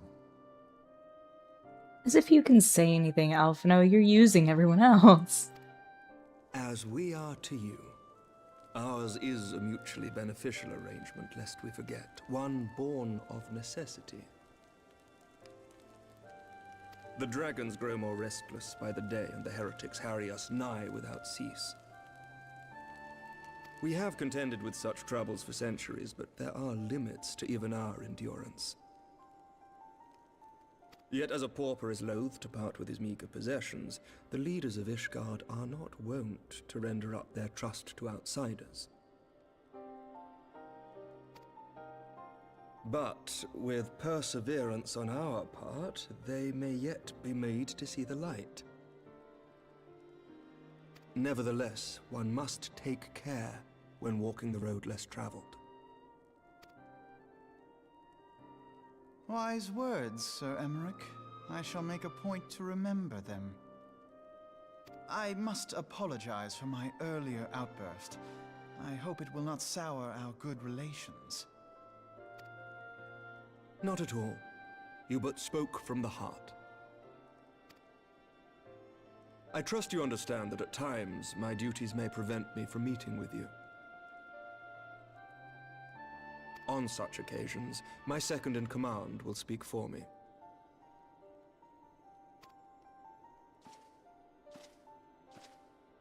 Lucia, at your service. Pray excuse our reticence. We are but wary of speaking too freely, lest our sentiments be made known to our enemies. Know that the Lord Commander and I are of one mind. For the sake of Ishgard, and of Eorzea at large, I pray our peoples can put aside their differences.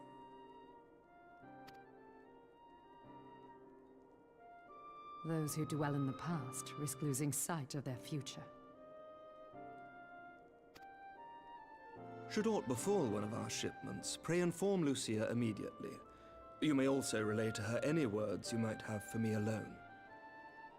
Not being of Ishgardian birth, she owes no allegiance to any noble house, making her as near to incorruptible as one can find in my homeland. Suffice it to say, I trust her completely, and so may you. Which reminds me, Lord Orchefort, if you would be so kind? Certainly.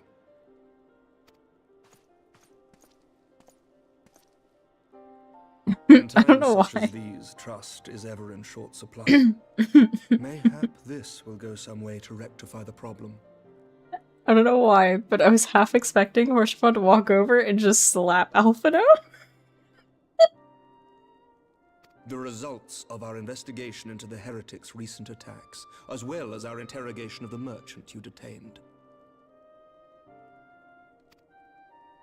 Sir Emmerich, I cannot thank you enough. Think nothing of it. Ishgard may be many things, but it is no friend to Garlemald.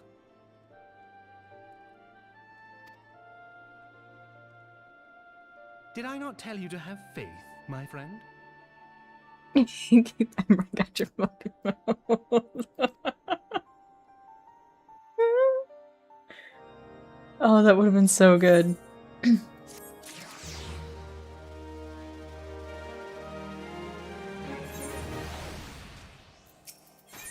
Oh! It would seem we have much to discuss with our friends at the Rising Stones. If what you say is true, Iceheart's method of summoning Shiva defies all precedent. It necessitates a complete reappraisal of the primal threat and of our approach to combating it. Moreover, there are grave ramifications if word of this incident reaches Imperial ears. The Garlean Empire believes that primals are an insufferable menace, that their mere existence is a threat to this very star. As such, they deem any action taken against the beast tribes to be justified by default. Imagine then, if it became known that it was not only the beast tribes of Eorzea that could summon primals, but her civilized peoples as well. Any lingering objections to the Eorzean campaign would vanish overnight. Where before we had to contend with a single Imperial Legion, we could well find ourselves facing the combined might of all Garlemald.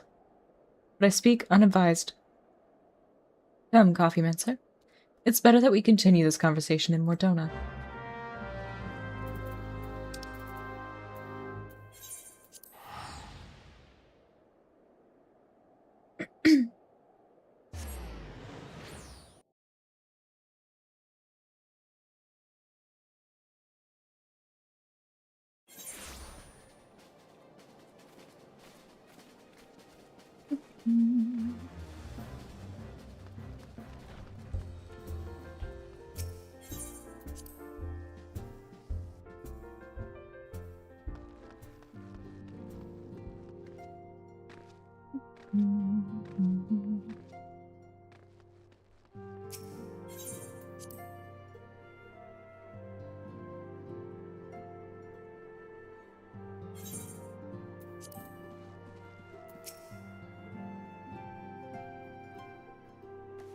Words cannot well express how glad I am to see you return to us hale and whole. Needless Not to whole. say, I'm missing I my am left most pinky. eager to hear your account of that which occurred in Kurthis, assuming you're ready to speak of it. Excellent. I shall summon the others at once.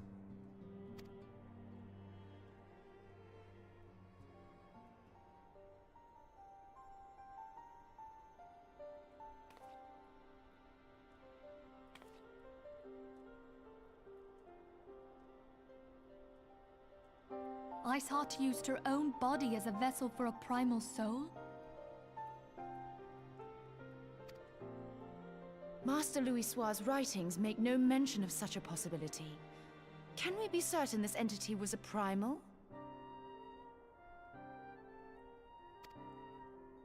As certain as we can be that good King Mogglmog the 12th was a primal, I should think.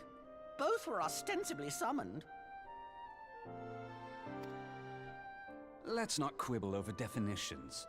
Of more concern is the implication that Iceheart retained her will, even after she was possessed.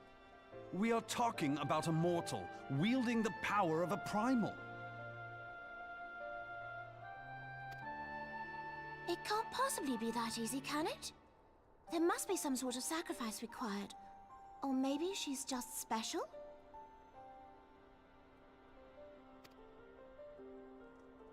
What qualities this woman possesseth, I know not, but full sure am I that she was groomed for this role.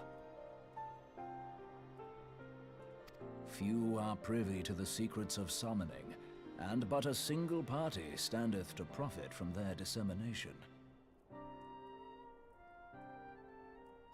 Well, I wouldn't presume to comment on how the lass came to know about summoning, but I will say that what she summoned was a primal. The readings were the same, or near as damn it.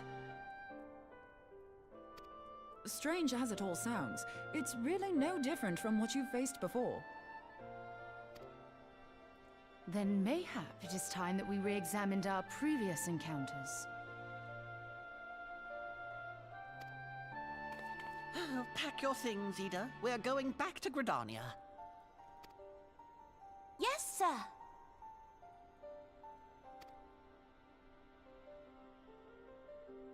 About Iceheart's final words to you.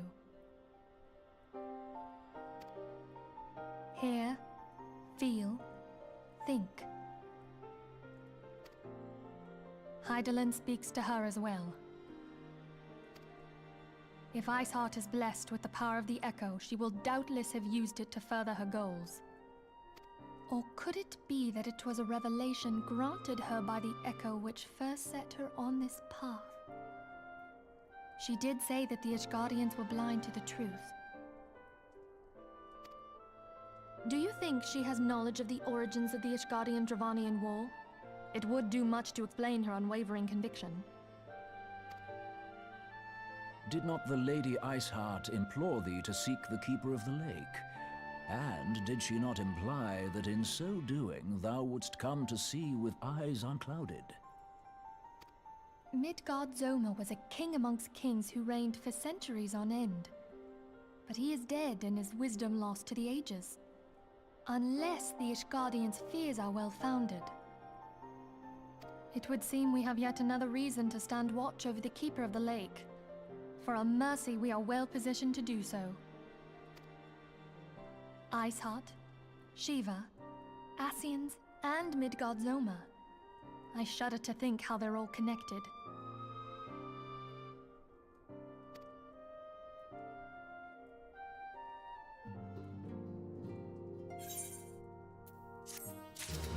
Okay. And I think that is probably a good spot to stop for today. I have an event coming up pretty soon with my FC. But, as always, thank you all so much for coming by and hanging out with me. I've had a blast. I hope you've had fun too. If you are new here and you enjoy hanging out with us, follow me on Kick, subscribe on YouTube, hang out with us more, become an espresso shot today. It's a good time. We're chilling. And as always, W Millie, Thank you so much for being a monthly supporter on Ko-fi. Either way, everybody please stay safe, take care, stay sane, and I'll see you next time. Bye!